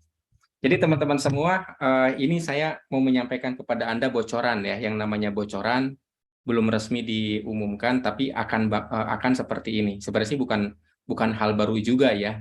Ini udah lama, cuma saya tekankan lagi dan sistem ini mau didisiplinkan lagi. Jadi teman-teman semua di program Behind the Sign ini. Saya lewat ini aja deh, lewat catatan yang sudah saya tulis tadi. Nah, jadi ini adalah Anda ngelihat ini nggak? Ngelihat catatan di Telegram nggak? Mbak Ajeng ngelihat? Terlihat Pak Sofyan. Oke. Terlihat. Jadi teman-teman semua, kami sedang membuat flip chart keluar Zoom. Flip chart ini sebenarnya slide-slide. Jadi ada slide tentang Kulwap Zoom, menemukan sumber luka batin melalui analisa tanda tangan. Oke, ada 2 bagian, sebenarnya ada 4 bagian malah. Ada 4 bagian, bagian pertama tentang luka batin, bagian kedua analisa tanda tangan, bagian ketiga tentang program referral, bagian keempat tentang visi misi Behind the Sign. Jadi materi ini bisa disampaikan melalui Kulwap oleh member buku kerja 2. Kayak gitu ya, oleh member buku kerja 2. Oke, bagian pertama, apa itu luka batin? Di sini ngebahas tentang luka batin. Kondisi batin yang terluka karena peristiwa traumatik di masa lalu. Peristiwa traumatiknya udah saya jelasin. Kekerasan fisik, kekerasan verbal, atau juga melihat kedua orang tua bertengkar, melihat ibu disakiti ayah, mendengar cerita dari orang dewasa, percobaan menggugurkan kandungan, saat dia dalam kandungan, atau yang paling dalam adalah mengalami pelecehan. Kemudian, apa dampak memendam luka batin? Nah ini, perasa, menutup diri, bicara ketus, mengkritik, mudah emosi, mudah percaya, mudah diperdaya juga, mudah mengeluarkan uang, mencemaskan masa lalu, merasa tidak bisa mengendalikan hasrat sendiri, dan lain-lain.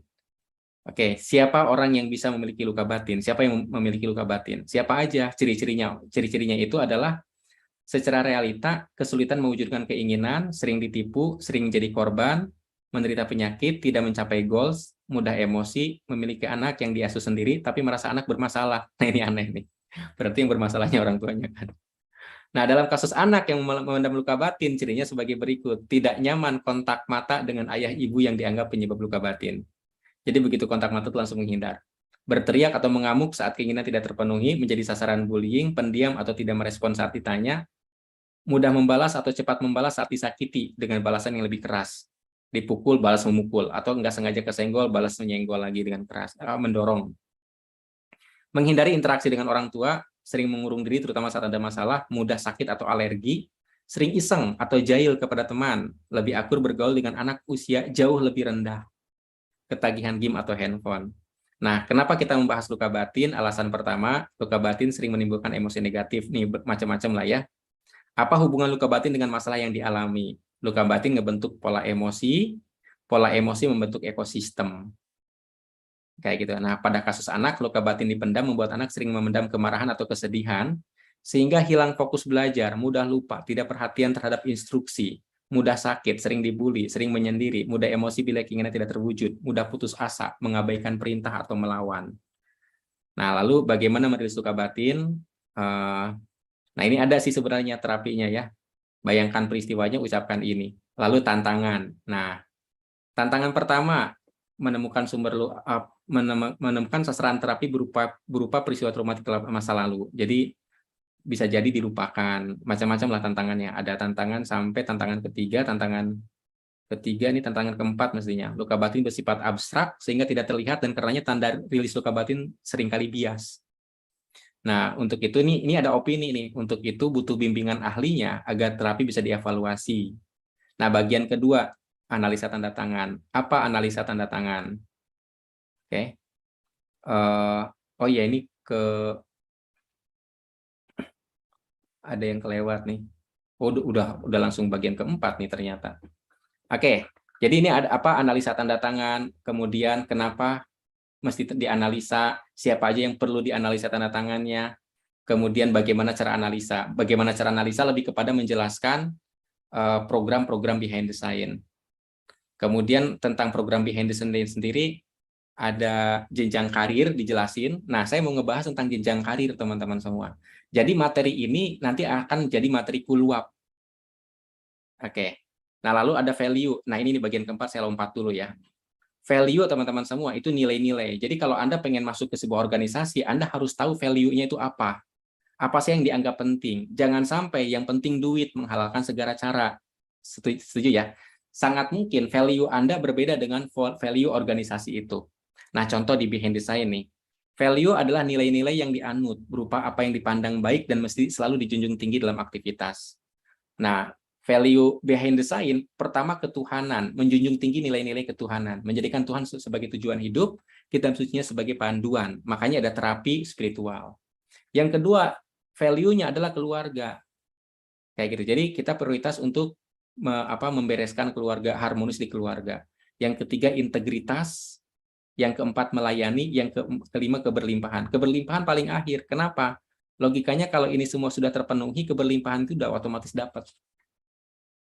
Nah, visi behind the scene itu menjadi lembaga yang membimbing dan melayani setiap orang melepas hambatan mentalnya untuk mewujudkan kehidupan yang bahagia dan berlimpah. Itu visi kami.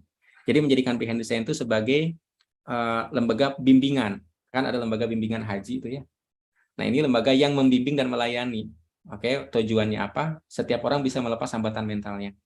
Kemudian misinya ada 3.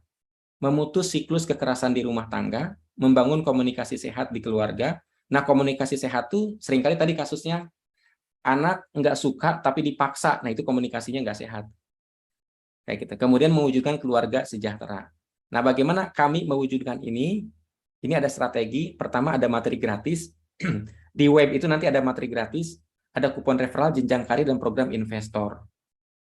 Oke, kurang lebih seperti itu teman-teman semua. Ini saya ngasih bocoran kepada Anda, supaya Anda, Pak di grup apa flip chatnya? Pak itu di grup apa flip chatnya? Oh itu tadi saya ngirim itu bahan flip chat teman-teman semua ya. Jadi di behind the scene, Anda kan sekarang udah member buku kerja 1 ya. Buku kerja 1 itu terapi teman-teman semua. Buku kerja 1 atau terapi. Nah, setelah Anda beres, itu Anda naik ke buku kerja 2, membahas analisa tanda tangan. Buku kerja 2, 3. Meskipun Anda sudah punya buku kerja 2 dan 3 ini, kalau Anda terapi belum beres, jangan dulu masuk. Kenapa? Karena ketika Anda menganalisa tanda tangan, Anda akan membaca masalah orang. Dan ketika Anda membaca masalah orang, bisa-bisa, kalau nggak siap nih ya, Anda tersugesti dengan masalah orang itu. Contoh, ih parah banget, ih kasihan banget gitu. tersugesti. Akhirnya apa? Hidup diri sendiri jadi penuh jadi kasihan dan parah. Kayak gitu. Nah, kami bikin Anda benteng dulu. Jangan asal analisa kalau belum paham. Kurang lebih kayak gitu ya. Supaya Anda ada jarak lah, ada benteng. Nah, ketika Anda di buku kerja 4, teman-teman semua, sebenarnya ada lagi program selanjutnya adalah program mentor. Di buku kerja 2 dan 3, itu ada kewajiban untuk analisa 100 tanda tangan. Oke, di sini ada kewajiban untuk analisa 100 tanda tangan sebagai bentuk latihan. 100 tanda tangan. 100 tanda tangan ini adalah tanda tangan yang dari keluarga terdekat, dari teman terdekat, lingkungan terdekat. Agar apa? Agar mudah konfirmasinya. Kalau Anda analisa orang yang belum Anda kenal, Anda sulit untuk konfirmasinya. Kayak gitu ya. Padahal Anda sedang belajar, kurang lebih kayak gitu. Logikanya kalau dari 100 tanda tangan, dan Anda menyampaikan katakanlah materi yang tadi itu, jadi ketika Anda mau menyampaikan mau ini analisa tanda tangan, Anda juga kasih kupon dia kayak gitu ya. Nanti kami kasih kupon analisa tanda tangan gratis gitu ya. Jadi itu tugas Anda untuk menyelesaikan 100 tanda tangan. Mereka ngisi tanda tangan, ngisi kuponnya. Nah, sehingga mereka masuk ke dalam data kami. Nah, logikanya kalau mereka mendapatkan informasi-informasi tentang behind the scene, mestinya mereka join behind the scene. Nah, misalnya ada 5 orang teman-teman semua yang join behind the scene, maka Anda masuk ke program mentor. Jadi program mentor itu syaratnya adalah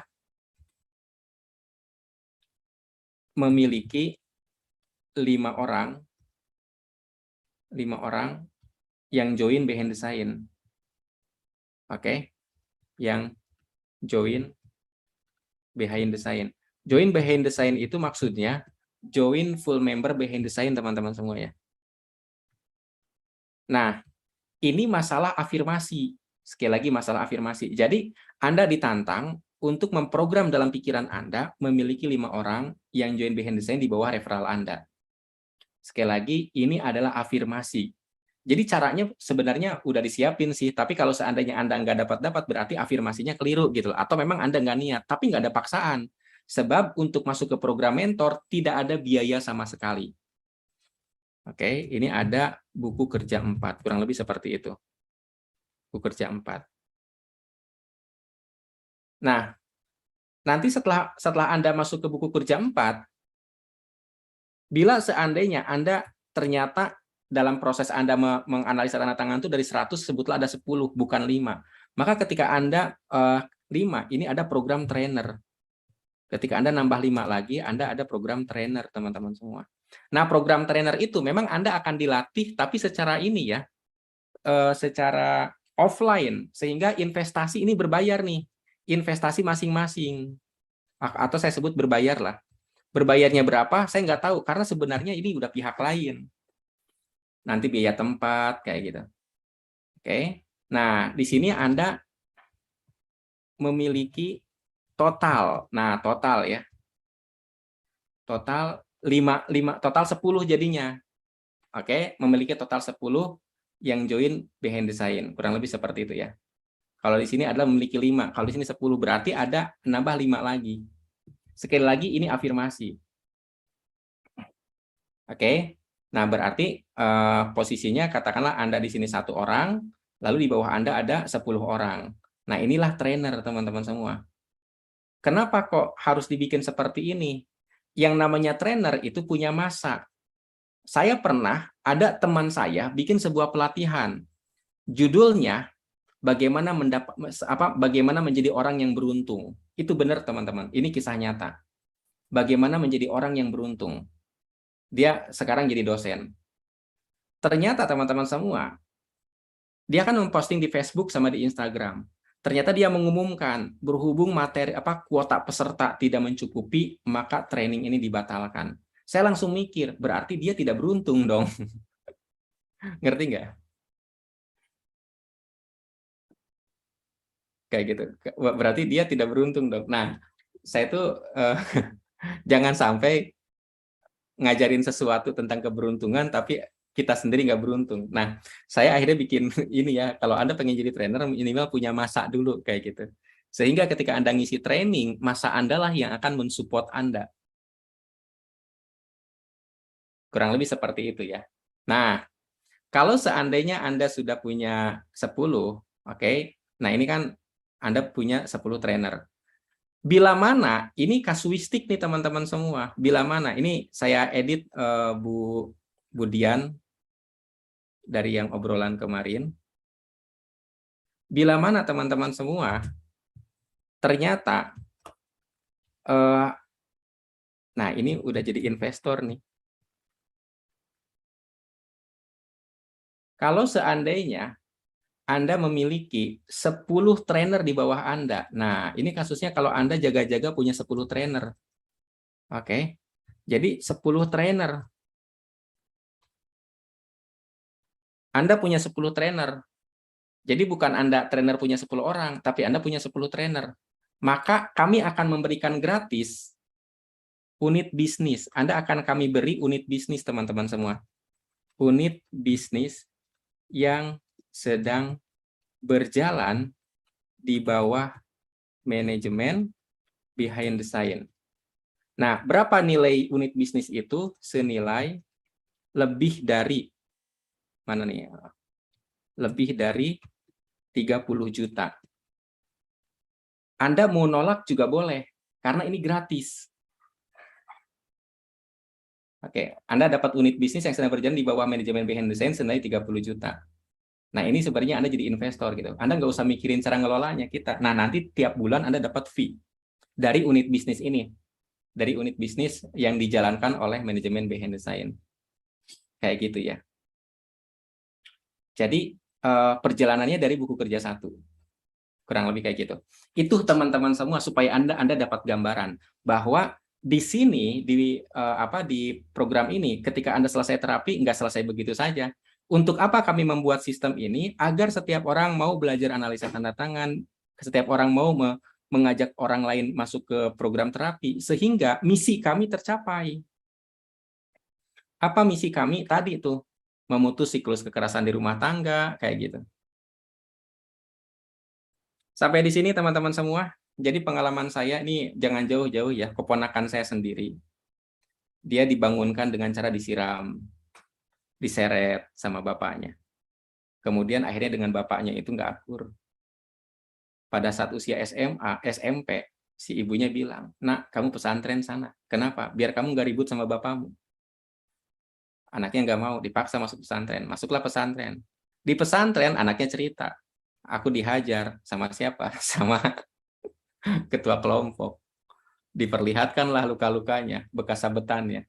Kata si ibunya, "Aku menghindarkanmu dari kejahatan Bapak, ternyata dapat kejahatan dari sana." Nangis dia. Kayak gitu ya. Jadi mereka mendisiplinkannya dengan cara begitu, pakai kekerasan. Padahal Rasulullah nggak pernah pakai kekerasan. Kurang lebih begitu. Nah, masalahnya bukan di pesantren ya, yaitu dia memendam luka batin menimbulkan konflik-konflik baru. Nah, kami ingin ini tuh clear gitu loh. Karena setiap luka batin menciptakan pelampiasan, menciptakan pelarian. Oke, teman-teman semua, sampai di sini ada pertanyaan? Mbak Sri Rezeki mau nanya? Atau udah tadi? Ya, yang tadi Pak Sofyan. Yang tadi ya? Oke, berarti Ya. Bu Teti ya? Sebentar, Bu Teti, bentar. Dibuka dulu suaranya, saya udah. Oh, udah. Nah. Ya. Maaf mau nanya Pak, ini ada temen tuh, bukan teman, anak ya, anak sendiri gitu. Jadi ketika belajar itu cepet lelah, terus gampang ngantuk gitu. Ya, itu aja. Terus saya juga sama, kenapa ya? Kalau udah ngajar, itu aja. Ada ngantuknya itu, jadi Ya, konsentrasi kurang enak gitu konsentrasinya. Siap. Baik, itu aja? Iya, udah itu aja. Oke, saya kasih tahu ya kalau ngomongin belajar anak, tapi mungkin ini di luar behind the scene. Ada anak potensinya ada di kinestetik. Kinestetik adalah mereka belajar dengan cara bergerak. Contoh, merangkai benda-benda, membuat kerajinan tangan, itu kecerdasan kinestetik tuh. Mereka hanya bisa belajar dengan cara mempraktekkan juga. Oke. Ada anak yang belajar dengan cara audio, mendengar, auditori disebutnya, kecerdasan auditori, mendengar. Cukup didongengin aja. Didongengin doang, itu membuat dia merasa antusias, seperti yang didongengin itu hidup. Oke, kayak gitu. Ada lagi orang belajar dengan cara visual, mereka harus melihat gambar-gambarnya, dijelasin nggak ngerti, nggak bisa, nggak paham. Bahkan daripada dijelasin nggak ngerti, dia malah ngeliatin apa, gambar-gambar gitu loh, nyoret-nyoret. Oke, nah. Masalahnya kita nggak tahu anak kita itu kecerdasannya di mana, setuju ya? Iya. Oke, ini idealnya. Tapi ada lagi teman-teman semua, anak yang kalau belajar suka dimarahin. Sehingga terkesan, aku anak bodoh, atau ini susah. Ketika Anda dapat sesuatu yang Anda tahu bahwa Anda nggak mungkin bisa, kira-kira Anda semangat nggak? Kurang. Ini adalah efek dimarahi. Jadi sebenarnya memarahi anak cara efektif untuk membuat anak bodoh. Efektif banget. Kalau pengen anak pinter, jangan marahin. Tapi kalau pengen anaknya bodoh tertinggal, bagus marahin. Paham ya? Iya. Jadi kita nggak pernah bisa berkembang dengan disalahkan. Tapi kita akan berkembang dengan diberi dukungan. Setuju? Ya, setuju, Pak. Oke. Sip ya. Ya, makasih, Pak. Sama-sama. Nah, terus kalau diri sendiri kalau lagi belajar ngantuk gimana? Ya sebenarnya kenali juga nih diri sendiri itu yang mana nih bagiannya. Kayak gitu ya. Atau jangan-jangan juga punya trauma nih kalau kayak saya, mohon maaf teman-teman semua ya. Saya itu kalau nginget nama itu beberapa kali kemarin-kemarin itu kesulitan. Kenapa? Karena saya ingat ketika saya tidak hafal dengan perkalian, itu saya dipukul. Sehingga ketika saya ingat nama, apalagi ada dulu waktu di kampus tuh, awas lo kalau nggak ingat sama teman-temanmu, itu saya tambah tegang itu. Udah blank, saya nggak bisa nginget nama lagi. Oke. Pak, kalau udah terlanjur anak-anak dimarahi ibunya gimana Pak? Ya terapi lah. Terapi siapa? Diri sendiri dulu. Diri sendiri dulu ya. Jadi si ibu marah karena stres. Stres dari mana? Dari bapak. Si ibu memarahi anak. Jadi kayak lingkaran gitu loh. Mohon maaf ya. Benar nggak ibu-ibu? Kadang-kadang stres sama bapak, akhirnya marahnya ke anak. Benar nggak? Coba di kolom chatting tuh yang ngerasa. Benar. Kayak gitu. Cari perhatian sama bapak nggak dapat, anak dimarahin, disalahin. Padahal sebenarnya nyindir-nyindir bapak sebenarnya. Tapi si bapak nggak kesindir-sindir, anaknya aja terus dijejelin. Kayak gitu ya. Oke. Sip. Nah, tadi ada pertanyaan tentang referral. Jadi teman-teman semua, strategi di kelas afirmasi online, kita ngomongin kelas afirmasi online. Nanti kami akan ada materi gratis berupa e-book. Nah, tadi itu akan jadi e-book. Oke, ada materi gratis berupa e-book, kemudian ada video.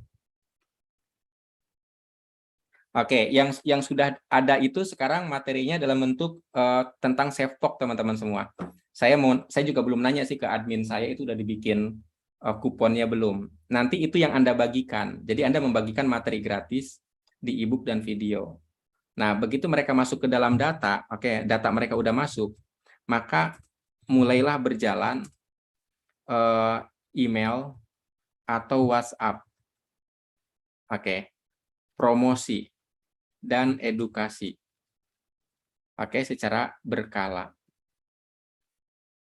Nah, sehingga dari situ mereka akan diinformasikan program-program berikutnya. Nah, itu udah bukan urusan Anda lagi sebenarnya. Kayak gitu ya. Jadi Anda hanya masukin mereka untuk mendapatkan e-book gratis atau video gratis ini. Kemudian datanya mereka ngisi, begitu mereka masuk data, maka mereka emailnya atau WhatsApp-nya akan mendapatkan promosi dan edukasi berkala. Mereka bisa untuk minta berhenti kalau misalkan merasa terganggu ya. Karena nggak ada paksaan juga. Program ini nunggu kita rilis dulu. Anda membagikan kupon itu boleh dari sekarang. Nanti dikasih tahu lagi ya cara-caranya. Tapi kalau Anda mau jadi pembicara di Kulwap, itu Anda harus masuk ke buku kerja 2 dulu. Dalam pengertian beres terapinya. Kayak gitu ya. Karena kalau terapi belum beres, nggak bisa. Oke, gitu ada pertanyaan lagi teman-teman semua? Ini Mbak Teti yang tadi apa bukan ya? Oh, Mbak Dian Rizky tadi. Mbak Dian, gimana, ada pertanyaan?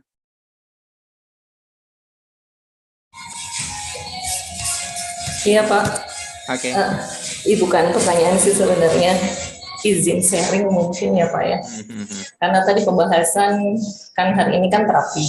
Kemudian tadi ada beberapa juga pertanyaan terkait dengan pesantren. Kemudian Bapak juga tadi menambahkan tentang anak di pondok gitu ya.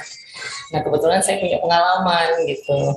Punya pengalaman yang juga luar biasa. Pertama poinnya adalah sebenarnya pada saat anak tadi seperti yang Bapak sampaikan adalah komunikasi. Tetapi begini Pak, saya merasakan gitu ya, bahwa apa yang dirasakan ibu terutama gitu atau orang tua itu attack kepada anak di pondok. Kenapa begitu gitu? Karena mungkin beberapa orang tahulah ya, Bapak sendiri saya pernah cerita bahwa anak saya masuk ke salah satu pondok terbesar di Indonesia yang sangat disiplin gitu.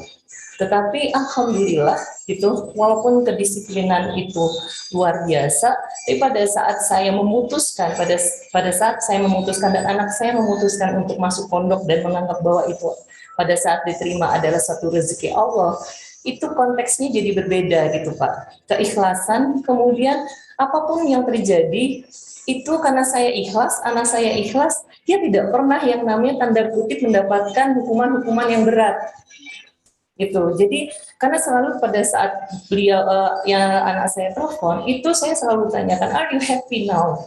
Dia bilang happy dan Bunda doakan saja saya. Tidak ada kata-kata yang artinya begini, karena saya benar-benar pada saat saya menitipkan anak saya merasakan bahwa keikhlasan dan menitipkannya kembali kepada Allah gitu. Nah pada saat saya ikhlas itu attack gitu ke anak. Walaupun dia dihukum dalam konteks universal gitu ya di pondoknya, tapi dia yang terpenting adalah ikhlasnya gitu. Ikhlas, kemudian dia juga merasakan bahwa ini adalah bagian proses hidup yang Allah sudah tentukan gitu. Jadi itu kembali ke tadi ibu-ibu ada yang sebelumnya menanyakan kok ke pondok nangis. Coba kalau menurut saya kita tadi ya kalau kita terapi keikhlasan kembali kepada keikhlasan dan yang terutama adalah jangan merasa anak akhirnya ke pondok itu dibuang Pak. Itu karena pada saat merasa dialihkan dari persoalan yang satu ke persoalan mungkin ke persoalan yang berikutnya itu yang menjadi sumber permasalahan baru gitu. Itu aja sih Pak. Jadi kalau saya bukan bedain apapun itu, setiap orang punya pilihan. Setiap anak juga punya pilihan. Jadi kalau menurut saya anak diorangkan gitu. Anak yang diorangkan, kemudian terjalin komunikasi, tidak fokus ke anaknya tapi fokus dulu terutama kita sebagai ibu, kemudian baru nanti secara nggak langsung attack aja gitu. Yep. Sampai sekarang saya juga happy gitu, anak saya tidak pernah minta pulang, walaupun dengan hukuman-hukuman dan ketertiban disiplin yang luar biasa, malah dia semakin hari semakin enjoy, malah dia setiap telepon, Bunda saya jadi kepala kamar atau apapun gitu yang menurut saya itu tidak mudah di pondok itu gitu, tapi bisa dia lakukan. Itu saja ya bunda-bunda. Ya. Semua mungkin sharing saya di situ. Terima kasih. Assalamualaikum. Waalaikumsalam. Oke, jadi kebetulan pesantrennya sama. Yang satu mengalami itu, yang satu tidak. Ternyata kan pembedanya dari orang tua. Itu yang saya maksud. Jadi bukan salah di pesantren, tapi apa perasaan-perasaan orang tua. Nah, makanya saya bilang kita mesti memutus siklus kekerasan di rumah tangga agar anak-anak kita juga enjoy. Kayak gitu ya. Oke, ada yang lain? Tadi Mbak Teti itu mau nanya apa kepijit nih? Yang sebelumnya Pak Sofyan. Yang sebelumnya. Iya, tadi kan sudah tanya. Oh, udah tanya ya? Oh iya, belum, udah. Iya, belum diturunkan. Oke. Sip, udah beres teman-teman semua? Saya lanjutkan ya. Oke, itu adalah informasi terkait dengan behind the scene. Jadi teman-teman semua nanti Anda dapat kupon untuk membagikan materi gratis e-book dan video ini kepada banyak orang. Ketika mereka masuk, mereka akan masuk kepada link Anda. Kurang lebih seperti itu ya. Nah, Anda akan dapat komisi referral ketika mereka membeli produk-produk di behind the scene. Oke, sekarang kita balik lagi ke materi sebelumnya. Nah, teman-teman semua, jadi yang disebut dengan afirmasi adalah melepaskan seluruh imajinasi negatif agar Anda bisa memasukkan imajinasi positif. Nah, ini kalau misalkan ada rahasia terapi, ada juga rahasia afirmasi. Oke, ada juga rahasia afirmasi. Sebenarnya sama. Rahasia afirmasi. Yang disebut dengan rahasia afirmasi konteksnya, Anda tetapkan sebuah gambar, Anda mau apa? Oke, ini saya hapus dulu ya.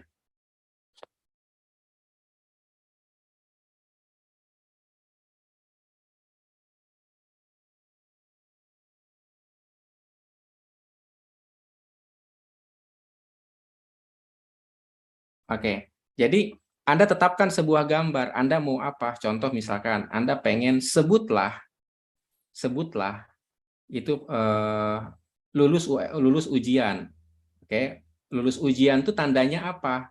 Apakah ada surat keterangan di sini bahwa nama Anda termasuk di situ gitu loh ya? Ada saudara saya itu dia membayangkan lulus PNS. Saingan dia itu alumni dari kampus-kampus terkenal. Sementara dia di kampus Jakarta itu nggak terkenal, udah kampus swasta tidak terkenal pula, gitu kan. Lalu tapi dia ngebayangin gitu, Pak. Nah, jadi yang disebut rahasia afirmasi adalah imajinasinya jelas, gambarnya jelas, sama seperti objek yang diterapi berupa gambar atau perasaan, gambarnya jelas. Jadi balik lagi. Yang disebut rahasia afirmasi sebenarnya gambarnya jelas juga. Rahasia terapi gambarnya jelas juga. Memang gambar yang kita permainkan, yang kita mainkan, bukan permainkan, yang kita mainkan. Nah, begitu ada gambar ini, nanti kan perasaan Anda bisa jadi nyaman, bisa jadi nggak nyaman gitu ya. Di sini ada gambar nih, kayak gitu ya. Seolah-olah, nah, perasaan Anda tuh gimana nih? Anda nyaman apa tidak? Kalau Anda nggak nyaman, kenapa Anda nggak nyaman? Poinnya adalah ketidaknyamanan itu diterapi. Jadi tidak nyaman diterapi. Ketidaknyamanannya. Bagian yang tidak nyamannya diterapi, teman-teman semua. Contoh misalkan Anda pengen uang sekian, ternyata aduh kayaknya nggak nyaman banget. Oke, diterapi. Sampai Anda ngerasa nggak ada hambatan lagi untuk membayangkan itu. Jadi sebenarnya PR kita dalam melakukan afirmasi adalah menitipkan gambar di pikiran kita. Gambar itu berupa goals atau apa yang ingin kita tuju. Kalau seandainya kita sudah nyaman dengan gambar itu, tinggal repetisi atau pengulangan. Oke, ini yang saya lakukan ketika saya pengen beli satu produk, teman-teman semua, harganya 50 juta berupa mesin Kangen Water. Oke, mesin Kangen Water saat itu harganya 48.500.000. Saat itu harganya 42 juta saat itu ya. Saat itu belum naik, 42 juta. Nah, saya membayangkan dalam pikiran dan saya bilang lewat ucapan saya, suatu hari saya punya. Oke, suatu hari punya. Nanti juga saya pasang. Kayak gitu. Ketika saya tidak nyaman dengan kata-kata ini diterapi. Membayangkan diri sendiri lalu ho'oponopono. Oke. Nah, saya sering banget tuh sambil tidur, saya pengen sesuatu, sambil tiduran maksudnya. Pengen sesuatu, tapi kayak ngerasa nggak yakin. Saya bayangkan saya tidak mendapatkan apa yang saya inginkan, lalu saya ho'oponopono. Saya membayangkan, jadi kadang-kadang kan daripada kita ngebayangin apa yang kita inginkan, seringkali yang kita bayangkan itu tanpa disadari loh ya. Tanpa disadari. Kita membayangkan diri kita sedang kecewa. Jadi ada sosok badan manusia yang wajahnya nampak kecewa. Dan itu adalah seseorang, adalah kita misalkan. Maka itu di Ho'oponopono teman-teman semua. Atau sedang bersedih karena nggak dapat, atau sedang merasa malu karena dipermalukan orang lain, misal. Jadi bukan gambar-gambar positif yang kita imajinasikan, nggak sadar, justru rasa kecewa yang kita afirmasikan. Bagaimana kalau nanti malu, bagaimana kalau nanti sedih, bagaimana kalau gagal gitu loh. Oke. Nah, gagal itu sendiri kan sebenarnya bias ya. Apa itu gagal? Gagal itu secara emosi membuat kita sedih, malu atau kecewa. Ya udah gambarin itu aja. Lalu Ho'oponopono. Oke, kalau sudah clear, masukin lagi gambarnya. Oke, kalau sudah clear, masukin lagi gambarnya. Gitu ya teman-teman semua ya. Untuk materi rahasia afirmasi ini sudah paham?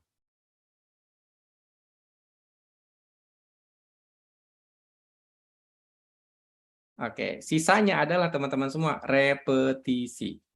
Sisanya adalah repetisi. Udah itu aja.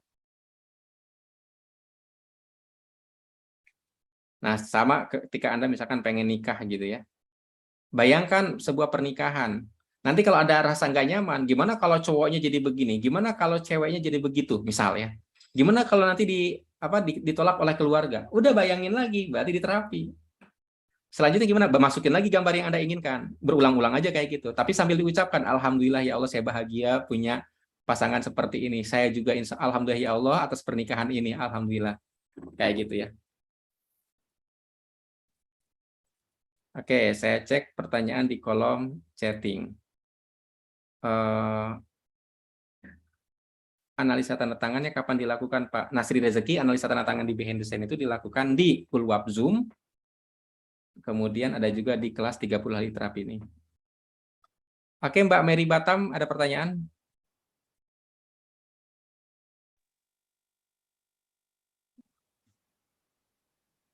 Suaranya kenapa nggak keluar ya? Coba bersuara lagi deh. Assalamualaikum. Saya udah buka perasaan suaranya. Waalaikumsalam. Pak mau nanya. Yap. Saya kan ada teman ya Pak. Sebenarnya awalnya nggak teman sih Pak.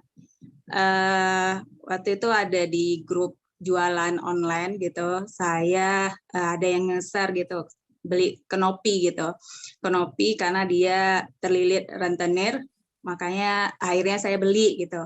Nah, akhirnya sekarang jadi temen gitu Pak, Mas.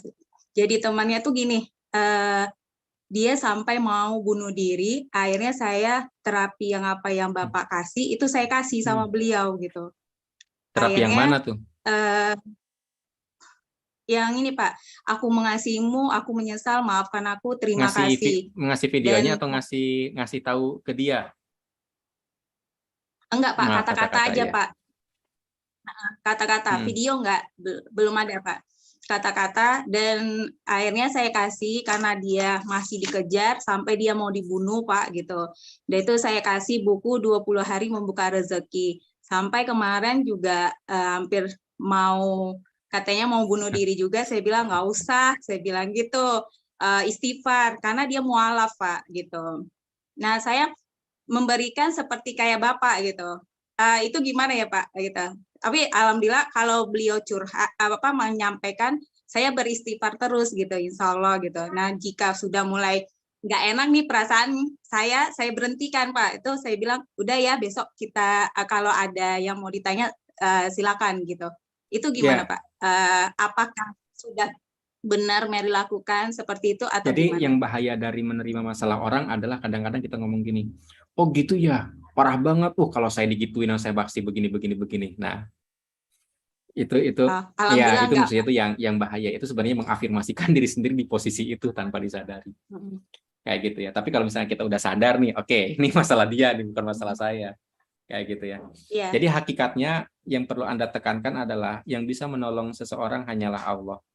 Jangan sampai kita berpikir bahwa kitalah yang bisa menolong dia. Kadang-kadang kita tuh kepancing, misalkan nih ada tetangga ya, dia punya masalah, udahlah panggil sini dah, gue bantuin. Kadang-kadang kayak gitu ya. Padahal hakikatnya Allah yang akan bantu. Melalui siapa? Ya walau alam. Kalau kita yang dipilih, alhamdulillah. Oke, sehingga ketika masalah dia belum beres, ya Allah juga belum menjodohkan. Oke, Iya. itu landasannya ya, itu yang disebut ikhlas. Oke, nah adapun terapinya gimana? Terapinya yang paling dasar adalah kembalikan dia kepada Tuhannya. Iya. Oke, kembalikan dia kepada Tuhannya dengan cara apa? Ya tadi tuh baca surat ayat-ayat dalam Al-Quran kalau dia bisa, kalau nggak bisa hafalin yang surat-surat pendek doang. Hanya untuk niatnya, nah niatnya beda nih. Hanya untuk mendekatkan diri kepada Allah. Kayak gitu. Kalau tadi kan minta dikeluarkan dari makhluk-makhluk yang jahat lah kurang lebih kayak gitu. Kalau ini mah enggak, niatnya hanya untuk mendekatkan diri kepada Allah. Bukan untuk minta tolong juga, bukan. Niatnya mendekatkan diri. Sekedar baca Al-Ikhlas 3 kali atau Al-Ikhlas selama 3 jam selama 30 menit berulang-ulang. Oke. Kayak Baik, gitu. Pak. Al-Ikhlas saja. Nah, tujuannya buat apa? Sekali lagi niatnya, ya Allah, saya ingin mendekatkan diri kepadamu. Maka dekati hamba. Kurang lebih seperti itu ya. Nah, barulah setelah dia udah ngerasa dekat, dikasih materi tentang menerima diri sendiri, yaitu tadi Ho'oponopono. Bagus tuh. Atau istighfar. Oke? Baik, Pak. Oke. Iya, karena beliau bilang tolong saya bilang saya nggak bisa nolong, yang nolong itu Allah, saya bilang. Saya bilang gitu, Pak. Dan alhamdulillah yang kemarin saya minta, yang ada saya chat Bapak, Masya Allah Pak, alhamdulillah si Abang udah keluar dan lusanya dapat tanda tangan kerjasama untuk orderan 2.000 botol parfum. Alhamdulillah. Sip. Nah, itu doain saya Pak, insya Allah saya mendapatkan rezeki gitu ya, rezekinya nggak uang gitu, mudah-mudahan Allah izinkan saya menuju mendapatkan si baby. Amin, amin. Siap. Alhamdulillah. Oke, gitu ya. Pak, makasih. Sama-sama. Jadi Mbak Mary ini sedang ikhtiar untuk mendapatkan anak ya. Kita doain ya, semoga mendapatkan anak yang soleh, sehat. Baik, kemudian saya akan cek ke di chatting. Pak Sofyan mau tanya, apa kriteria dari list terapi yang kita lakukan? Terima kasih. Praktek terapi sampai ke ini ganti tanda tangan teman-teman semua ya. Nanti ada materi ganti tanda tangan. Nanti ganti tanda tangan tuh konsul lagi dengan mentornya ya. Nanti dikasih tahu. Kemudian afirmasi ini jika kita praktekkan juga sekarang dalam masa terapi boleh ya Pak? Oke, gini penjelasannya teman-teman semua.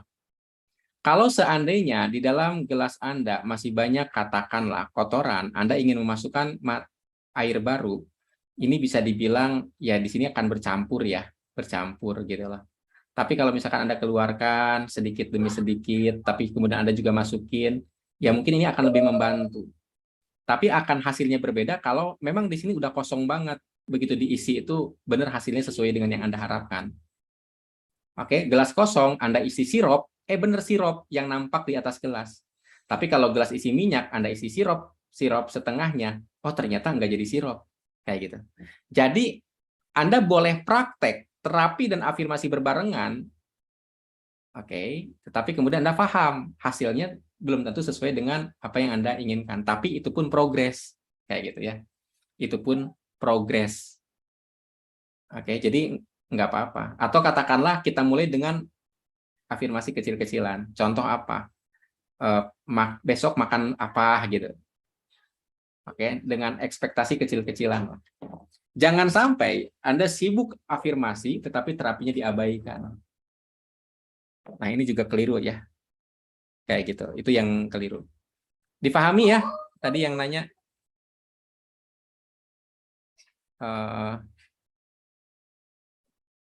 Oke, alhamdulillah berdasarkan masalah Pak sekarang lebih dekat dengan Allah, lebih tenang. Terima kasih, alhamdulillah. Kayak gitu. Oke, sip, paham. Baik, kemudian teman-teman semua, ada lagi pertanyaan, saya cek lagi di chatting. Oke, nggak ada pertanyaan. Oke, teman-teman semua, kalau tidak ada saya cukupkan sampai di sini. Kurang lebihnya saya mohon maaf. Kalau ada yang salah, murni dari saya pribadi. Kalau ada yang benar, itu hanya dari Allah semata. Saya ucapkan terima kasih kepada teman-teman semua yang berkenan mengikuti materi ini, sama-sama belajar di sini. Wabillahi taufiq wal hidayah. Wassalamualaikum warahmatullahi wabarakatuh. Waalaikumsalam.